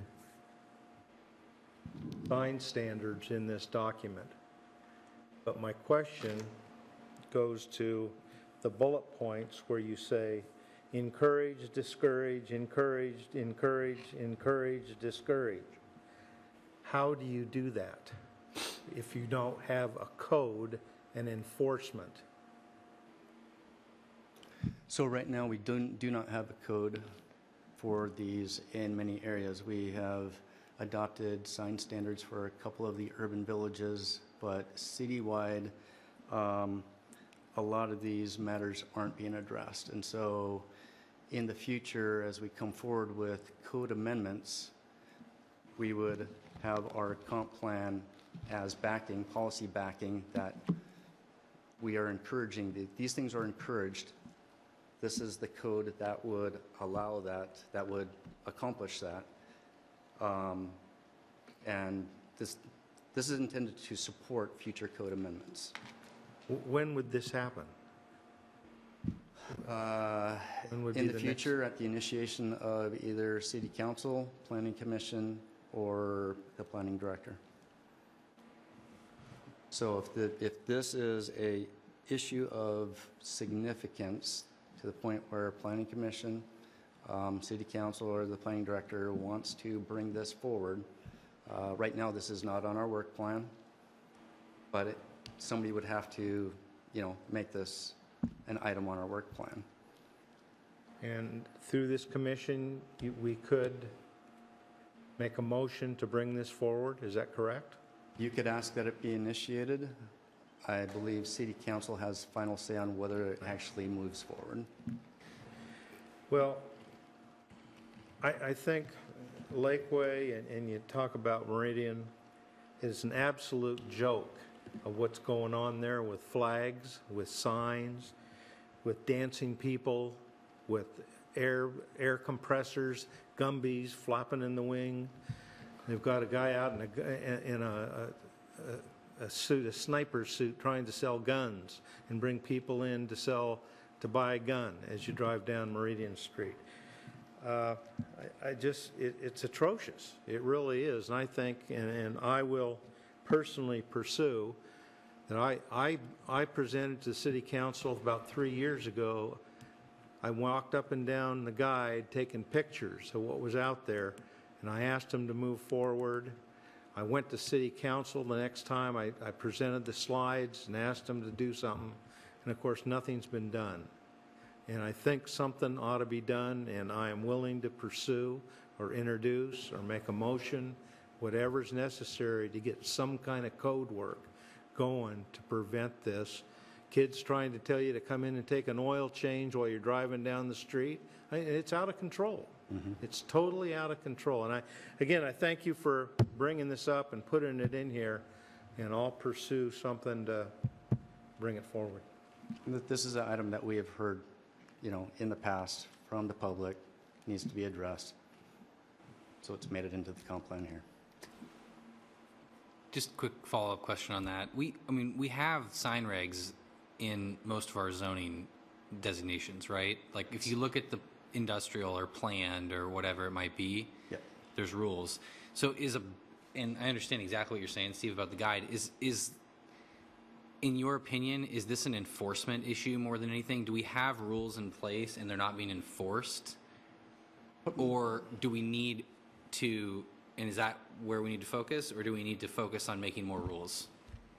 Well, there's two ways to pursue this. One is enforcement, because there is a number of things out there that are enforcement matters. The other is just all the permanent signs that are out there that create a visual clutter that, you see the typical photo, picture, on TV, whatever, of your strip commercial, and it's just plaster of signs, pole signs of all different heights and sizes, no real consistency. That's a code matter right there, dealing with that type of a visual clutter. So it's both, really? It's both. Okay. Well, there is a code that says so much square footage, frontage, you're allowed a sign of so many square feet. That exists. Mm-hmm. But also, you're going to get 20 other signs on the side of the building, whether temporary or permanent. You got A-frames out in front, and now you got mechanical deals going out there like that. So there is no enforcement, so I don't know if it's an enforcement problem or not. There's absolutely none. It's not going on. Lack thereof. So I'll talk with the other commissioners, and I want to move something forward. Yeah. Another issue is each property is allowed a sign. Some properties are very large, and then you have a series of a bunch of small properties. The large properties will have, say, one sign that has all the tenants on that one, but then all the individual properties have their own individual sign. And, it's a matter of providing more consistency. Yeah, I understand it. I understand you got a grandfather problem for a lot of these signs out there. Monument signs everywhere would be fantastic, but until something comes down and something is applied for a permit to put up, it's going to be a problem. But I think we can stop all this clutter, these A-frames, the balloons, the dancing people, and distracting drivers. It just looks like a carnival, every Saturday especially. Sorry, one quick follow-up on that, because I actually had a comment on that too, Steve, and you kind of hit it. I think it's important to address this distraction issue and this, like Chris, what you said, some sites might have 20 signs on them because every individual business has a sign, and then there's the main sign on the street.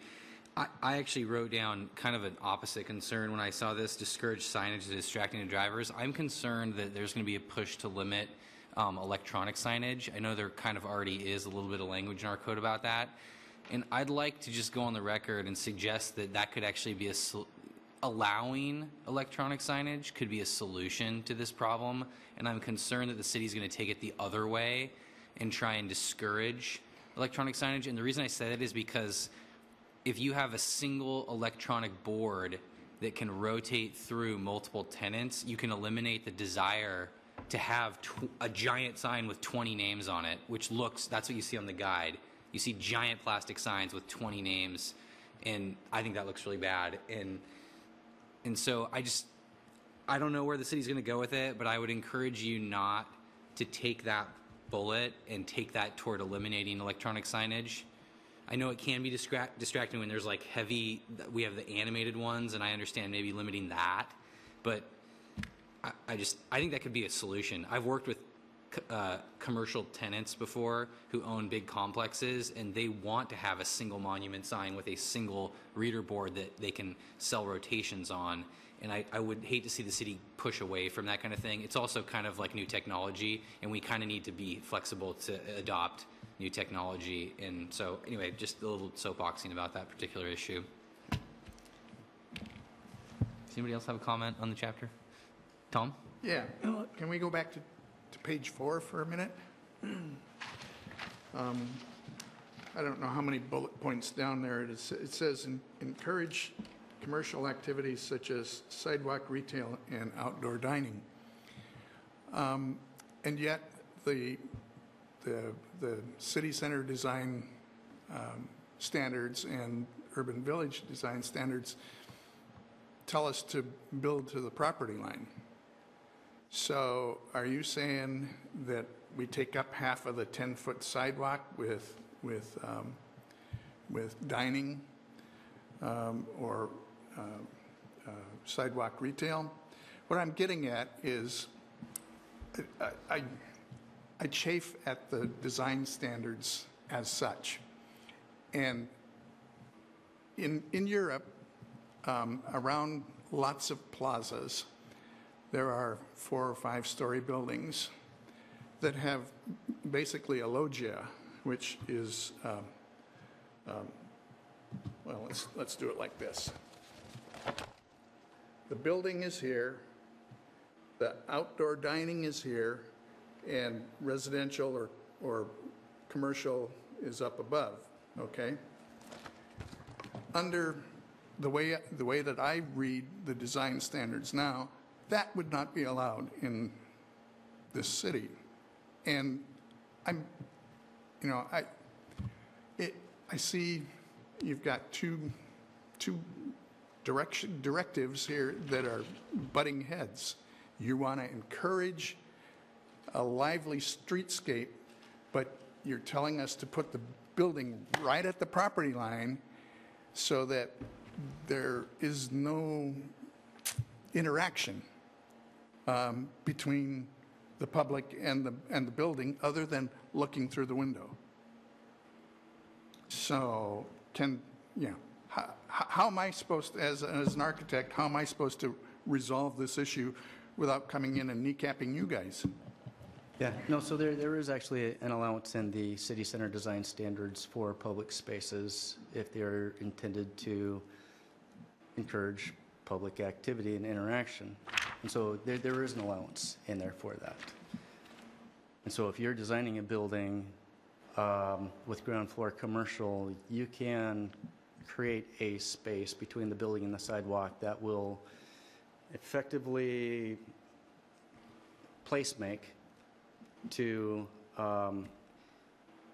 basically you're effectively increasing the public space from a 10-foot sidewalk to a 20-foot when you add in 10 feet of your building.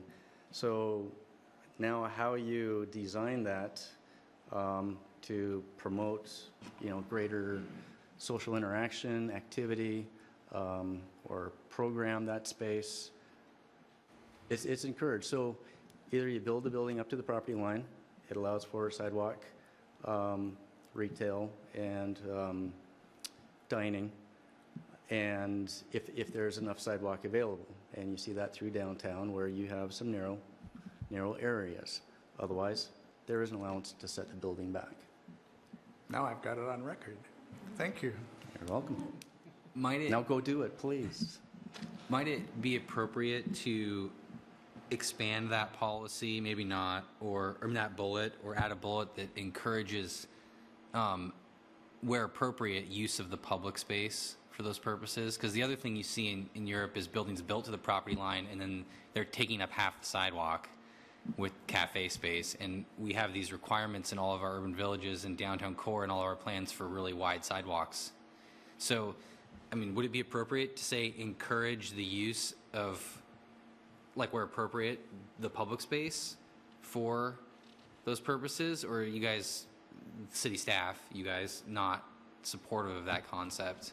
Because I'd like to see that, frankly. I mean, we don't need 10, 15 feet of pavement with nothing on it. You need 5 feet for ADA, and the rest should be available for, I think, for private use. But what if 4 of us want to walk abreast? Yeah, well, that's a good point. Yeah, I don't know. I know that there's allowances. What you're saying is there's allowances in those plans for that use. Do we want to encourage that? Well, that's what that policy is doing, is it's encouraging sidewalk activity, not just pedestrians, but sidewalk retail, Okay. sidewalk dining, whether that is physically on the sidewalk, where the sidewalk is wide enough and capable to fit it, or if the new building being proposed is going to set back some in order to provide that space, Okay. where there's narrower sidewalks. It's flexible. Okay. So that's intended to cover both public and private space, Yes. is what you're saying. Okay. I think that's important. Jeff? I was reluctant to engage much on this chapter, frankly.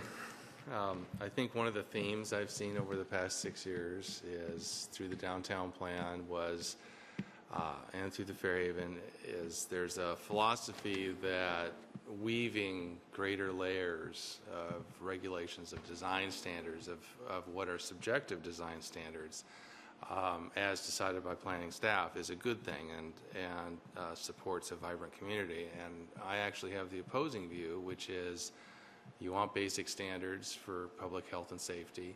You want certain standards so you just don't have a blank wall. But to start to move in a direction of getting overly prescriptive and dampening down and having everything look the same. I mean, you could wake up some morning in Bellingham would look like Celebration, Florida, Walt Disney's planned community. For most of Bellingham's history, none of this was in place, and I don't think Bellingham's all the worse for it.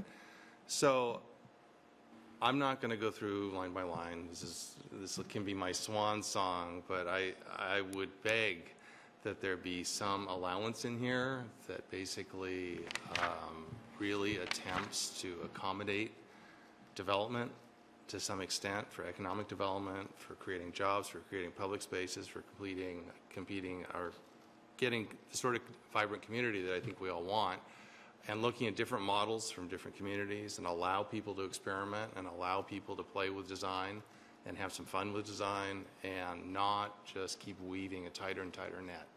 And when I saw a design chapter, I'm seeing this as a tighter and tighter net, and it just supports it and it buttresses it, and philosophically, I'm not particularly supportive of it.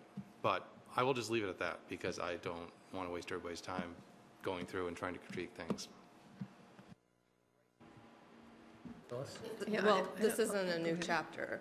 I mean, as Chris said, we've had it since 1995, so just wanted to This is, but I think there's a momentum in a particular direction, which is planners just got a plan. You know, there's this sort of movement towards trying to control and regulate and plan and create, you know, exactly. We've spent time in here talking about whether on commercial properties, industrial properties, whether it should be a 5-foot or a 10-foot vegetative barrier around. I don't know if anyone else was on here, and we were just chewing through this stuff. And I look at some area that I spent a lot of time in, which is down around Colony Wharf, where there's just a multitude of businesses, a lot of employment. It's buildings and gravel lots and things, and if anybody wanted to try to build a new building in there, they'd have to go through this whole screening exercise, they'd have to go through vegetation exercise, and I just look at that as strangling over the long term. That has to have a negative economic impact, and I just hope there's a lot of discretion in there for not over-planning. That's all I'm asking for, and I just am watching this go more towards the tighter and tighter weave and the tighter prescriptive standards and the more uniform design where every building seems to have the same shed roof and the same articulation that shows up for new buildings. And I'm disappointed at that, but I'll leave it at that. We don't need to divert into that. It's just an observation over the years. Phyllis? Well, I'd like to just pick up on that and say something that I've been encouraging along the line of creativity. I'd love to see something that would suggest that we're open to new ideas, not ones that we here have thought of yet. And I want to make sure it does the opposite of what we're being concerned about here, is that it's opening the door. So encourage these things is door opening, not door closing. Did you have a comment? Yeah. Since we're sharing kind of thoughts, one of the things that I like being on the Planning Commission is just having different opinions. I personally love the idea of having some guidelines for design, because what we really do want to avoid is having all of Bellingham and all of our new development looking like the Guide Meridian.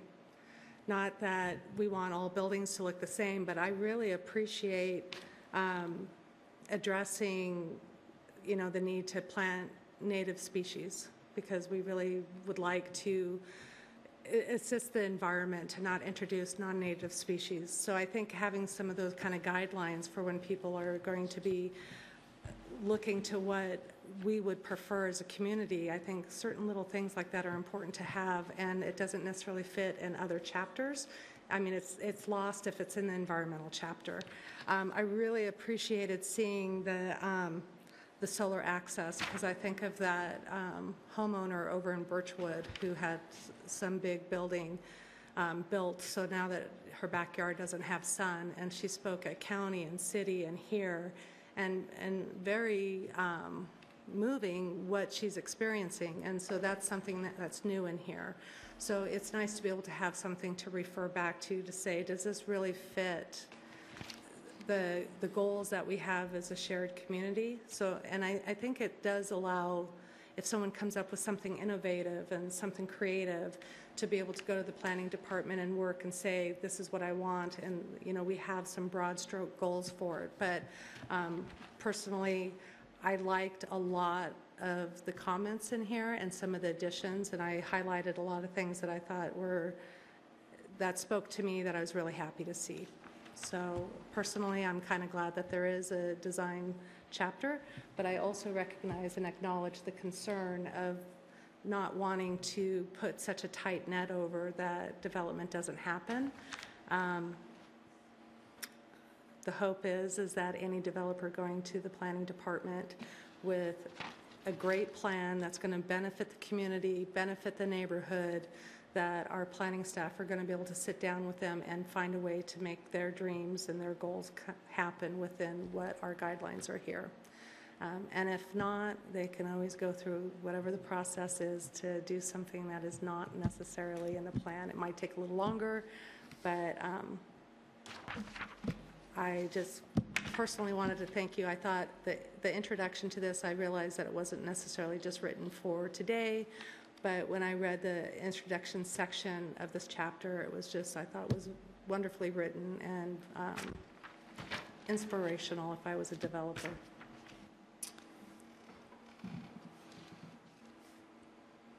Well, I agree with Lisa in the sense that there needs to be some overarching guidelines for design, so we don't end up with Guide Meridian or things like that. And I think that when we talked about the design review chapter, it sounded like that was the intent, was to say, let's make broad strokes. For example, modulation in a building is a very broad guideline that can be interpreted in many different ways by a designer. But I actually, to the most part, disagree and share the same concerns that Jeff has, because I think that I agree that we've seen a trend toward not looking at broad strokes, but looking at details. And I share, and we have some historic districts where it makes complete sense, and whether it's some of these neighborhoods like York and Seom and South Hill, which I didn't actually know had these historic district designations, where preserving that character may be really important, or in Fairhaven, for example, where we all can acknowledge that there's a very distinct historic character. But my main comment when I read this was, there's a ton of discussion of protecting character and not a lot at all about allowing creativity and innovation. And we've harped on that before. And so I share the same concerns that Jeff has, to be honest. And I know, Jeff, you didn't want to get into the weeds on this, waste time, but I mean, I think we should make it clear, and maybe this isn't the sentiment of the greater community, but at least for myself, and I know a couple other planning commissioners, that we want to encourage flexibility. I'm worried about, what was the place in Florida you mentioned? Celebration. I mean, I go through these processes often, and we end up with a lot of similar, particularly in residential multi-context, similar designs. And I can speak from experience in saying that I've had planning staff suggest that we change our roof line because it needs to be more uniform with the existing character. And I'm worried that we're going to end up with a bunch of 4-story buildings with the exact same 412 roof pitch and the exact same modulation and the exact same hardy plank siding variation, because that's the level of detail that we're getting into with our review, and that's not a good thing, in my opinion. And so I don't know. I share some. I think this is really great, this chapter. I do, and I think that there's some really great goals and really great policies to protect our community from bad design. But I'm also worried that we might push it too far, and I want to make sure we stay away from that. I actually do have a comment about that, which is sort of, it was a light bulb that went on in my head. At one point, I see certain neighborhoods and certain areas within neighborhoods that are covenant bound, that have been developed fairly recently. What kind of siding you're going to have? You're going to have shingles on there. Your front door will be one of these 3 colors. And some people love that. They have this Bible of their standards, and it's a blanket that comforts them, and they know their neighbors are going to do the same thing. Good for them. Then there's the rest of the city, and the comment has been made in public comment that the older neighborhoods were not covenant-based, and so they're city code-based. And so, do you try to replicate covenants through city code, or do you acknowledge that there are covenant neighborhoods for people that want to live in a covenant neighborhood and read those and they love them, but in fact the city consists or is composed of a lot of different communities, and a lot of different people, a lot of different things are happening, a lot of economic activities happening, and maybe having the level of detail and the level of control that you have through covenants isn't particularly appropriate in a larger city. And so I see this trend to try to covenantize some of this stuff in city code that personally I object to, because I think if you want to live in a community with a covenant, go live in a community with a covenant. And if you want to live in a historic town that's developed of 3 different towns that came together over the past 100 years, and it's a mix of this and a mix of that, and the streets go this way and they go that way, then you live in that kind of community, and there's a lot more flexibility for diversity in that community. So I just see this challenge between these two different worldviews that's happening here, and I definitely have my opinion about which I prefer. But I just want to point that out because that's one of those things that I've observed. Yeah, I share that. I mean, I live in the Columbia neighborhood I'm 5 blocks in, so I'm not in the historic portion.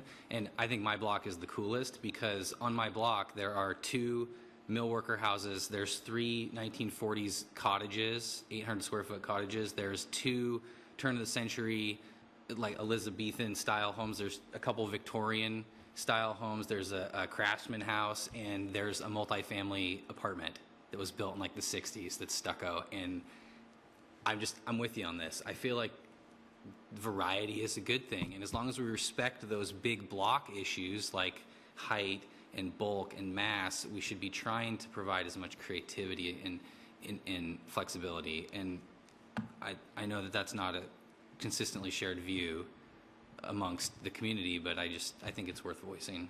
Well, thanks for pointing that out because that's actually one of those key things that I think we haven't really addressed in the comp plan specifically, but there are a lot of different small communities within Bellingham, and there are people that want to live in a place that is of a consistent age and a consistent style, and that is accommodated. I'm almost done. Okay. And so that's accommodated. There are places people can buy and they can build into that, and there are other places that are a little funkier, a little mixed, and whatever, and so people really like that, and I actually value that, and so I'd just like to really support that. So thanks. Okay, well, I will say that there was a concerted effort with this update to do just what you said. I mean, we agree with everything that you have all said, and in particular, I want you to look at policy CD32, policy CD36, policy CD20. Those are just a few examples. Policy CD36 gets at what you said, Ali, about the bulk, the height and bulk, and then 32 and 20 in particular are talking about variety. And we definitely understand that needs to happen. So I just wanted to point that out, that we did make a concerted effort. We've heard, some of those issues come up at the design review board, and this is just the policy framework for those standards and regulations. It's not the actual standards and regulations. Thank you. Did you have a comment, Tom? No? Okay. Yeah. I just want to point out that some of the really great cities in Europe never had a comprehensive plan, never had urban planning. And Dubrovnik is a wonderful place where you can walk down streets that are, you can almost touch opposing walls with your hands. These places grew organically.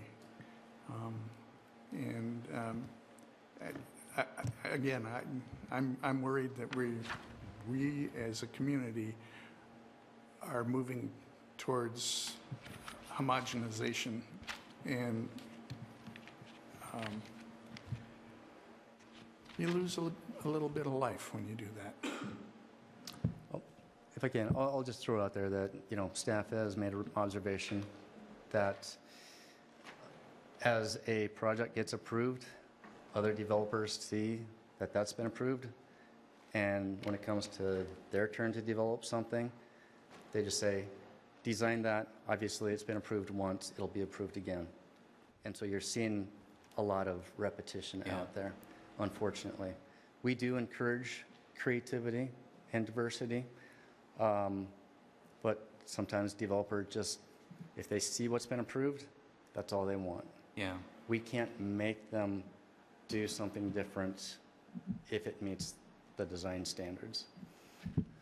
I think that's fair, and I respect that, but I think there's two sides to that coin, and I think Tom would agree with me. We've gone through this process a number of times, and I don't believe that staff is clamoring to approve like unique designs. I mean, I feel like there's two sides to that coin, and a lot of the time people are discouraged because they are denied when they request something different. For example, a change in roof type, and we get negative feedback as the development community.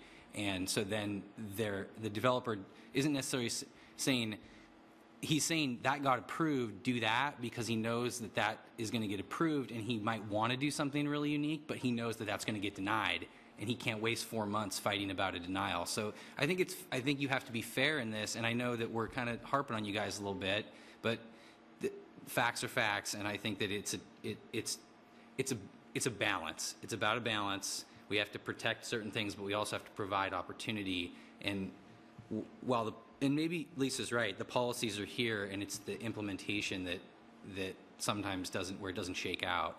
Mm-hmm. But it's a concern that's shared by not just a tiny minority of the community, so it's worth discussion. Yep. On both sides. You know, the concerns Lisa has are completely valid, and they warrant protection, too. Yes, and also I'll point out that we did go through the lean process with the design review process just, what was that, a year ago? Yeah.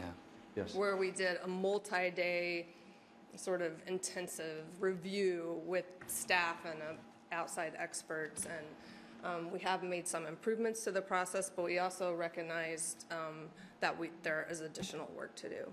So we can certainly pass along this chapter and the comments from tonight to the Design Review Board, and that would be helpful for them to know as well. Thank you. Anybody else? Well, just to beat the dead horse, I think that if somebody opened this book and looked at it, would they see it as liberating or restricting? And I'd love to see liberating, with the guidelines, but I'm open. I will be it will be welcome if I come up with a grand idea. That would be my wish. Okay. All right. That might be it. Thank you for enduring our questioning. No, this is a great discussion, and if you really believe that the policy direction established in this chapter is not the direction we should be going, you should be recommending something different. And that's within your purview to do. I think it's hard. I mean, we had the same kind of discussion when we did that design review, I think, and it's hard to find that balance. And so it's hard for us to say change, like Jeff, are we going to get in the weeds and change every policy? There's probably policies that promote both sides. And so I don't know if anyone might make suggestions over the course of the next couple weeks, but I at least, while I complain about it, I recognize that it's a difficult topic to kind of wrap our heads around. Jeff? So one of the things that I found out as soon as I ended up on the Planning Commission is there were so many different policies in the comp plan that you could, it was like debate in high school. You could just pick your facts and pick the particular goal you wanted, and you could support any case you want. And so that's one of the things that just makes me a little nervous, is that when there's a lot of policies that sometimes conflict, you're balancing different interests, and I understand that. It's a political aspect, it's an economic aspect, it's a planning aspect. But you are balancing different interests, and the comp plan philosophically does not necessarily provide a roadmap on how you trade off those conflicting interests. And so we have different statements in there of support this or support that, and depending on who's challenging a project, there's lots of ammunition in there, to say, okay, well, you don't tear down this decrepit 100-year-old house because, historic preservation is a guideline and retaining existing characters, so you can go through, and I'm just a little nervous of that because I don't feel like that hard slog through the philosophical, where do we want to go and how do we want to support that, has really been chewed through, and instead we have a lot of discrete goals in there that I think this comp plan will be the same as the last comp plan, and that anybody can argue anything they want out of it. So I've just watched that over time, and I'm sure you have too. When you write a report, you pick the particular goals, and you realize that some of them conflict with that, but you pick the ones that support the case and move on.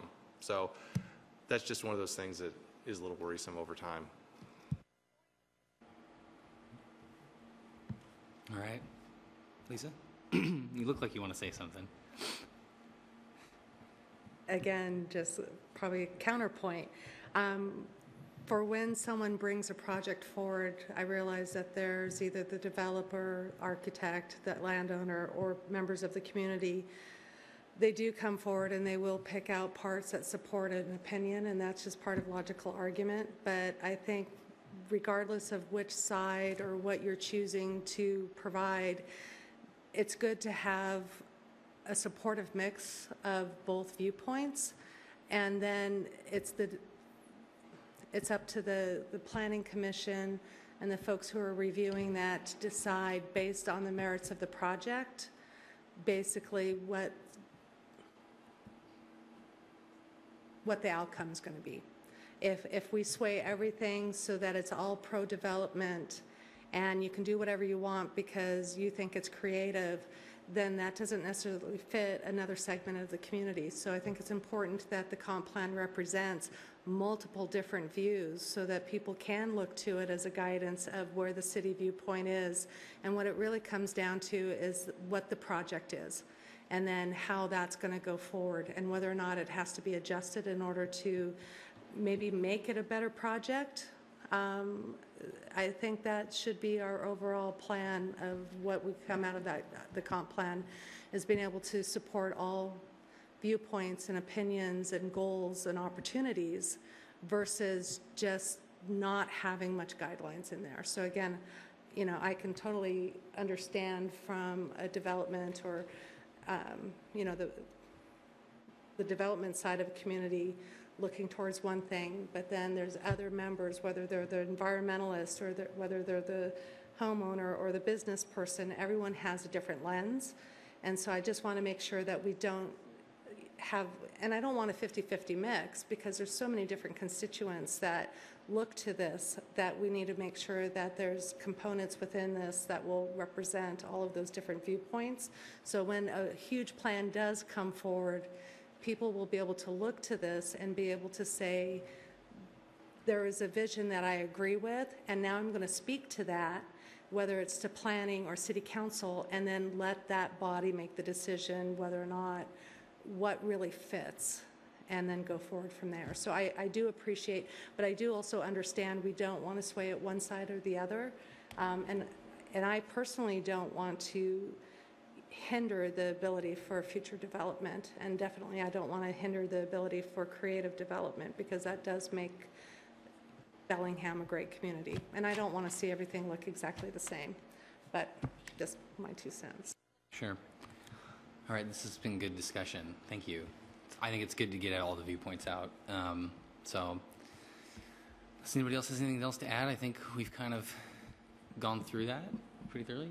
Steve? I'd like to ask a question on April the 7th. How do you envision that meeting going? I'm not sure. It's a good question. I was going to ask how we were going to proceed, Yeah. but can we just assume we're done with community development for now? Community design. Okay, so great. So I think Steve's question is a good one. Kind of part of like old new business and next scheduled. Right. How are we going to handle this? Well, we've got the public hearing, and it may be not the big event that we think it might be, because you've been taking comment all along. I think the people that wanted to speak have had an opportunity to do that, but we'll hold the public hearing and document the comments, and if there are any changes that we think should be made to the plan based on what we hear, we'll put those in the comment tracker for you to review.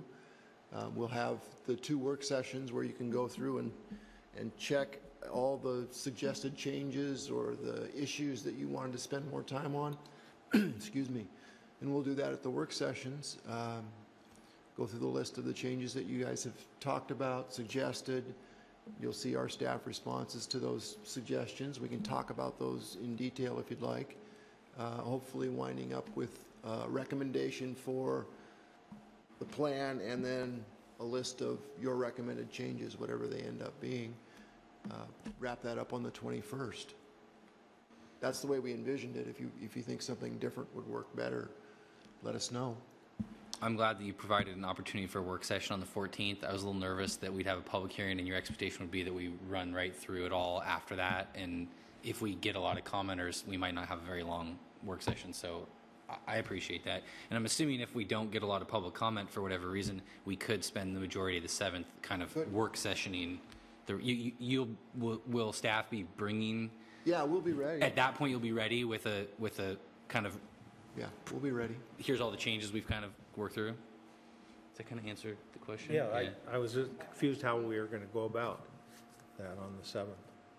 And then ultimately, we'll be making a recommendation, a motion to recommend the entire, we're not going to go chapter by chapter with recommendations. We're going to work through all the bits and pieces Yeah, and then make a, well, you'll make a recommendation on the plan with these suggested changes. Gotcha. These recommended changes. so just for the benefit of the Planning Commission, I think that in the event that we're in one of these work sessions and there's an additional change that someone would like to propose, we'll have to work through that through a motion process, right? Yeah, So if someone sees something in the coming weeks, or they get the staff report for the 7th and they see things that they want to propose, I think we should be prepared to present those as motions for the body to consider, because that way we can get those incorporated, and then when we make our final recommendation, we will be able to do it as a single. I don't like the idea of us making a ton of motions as a part of that final document.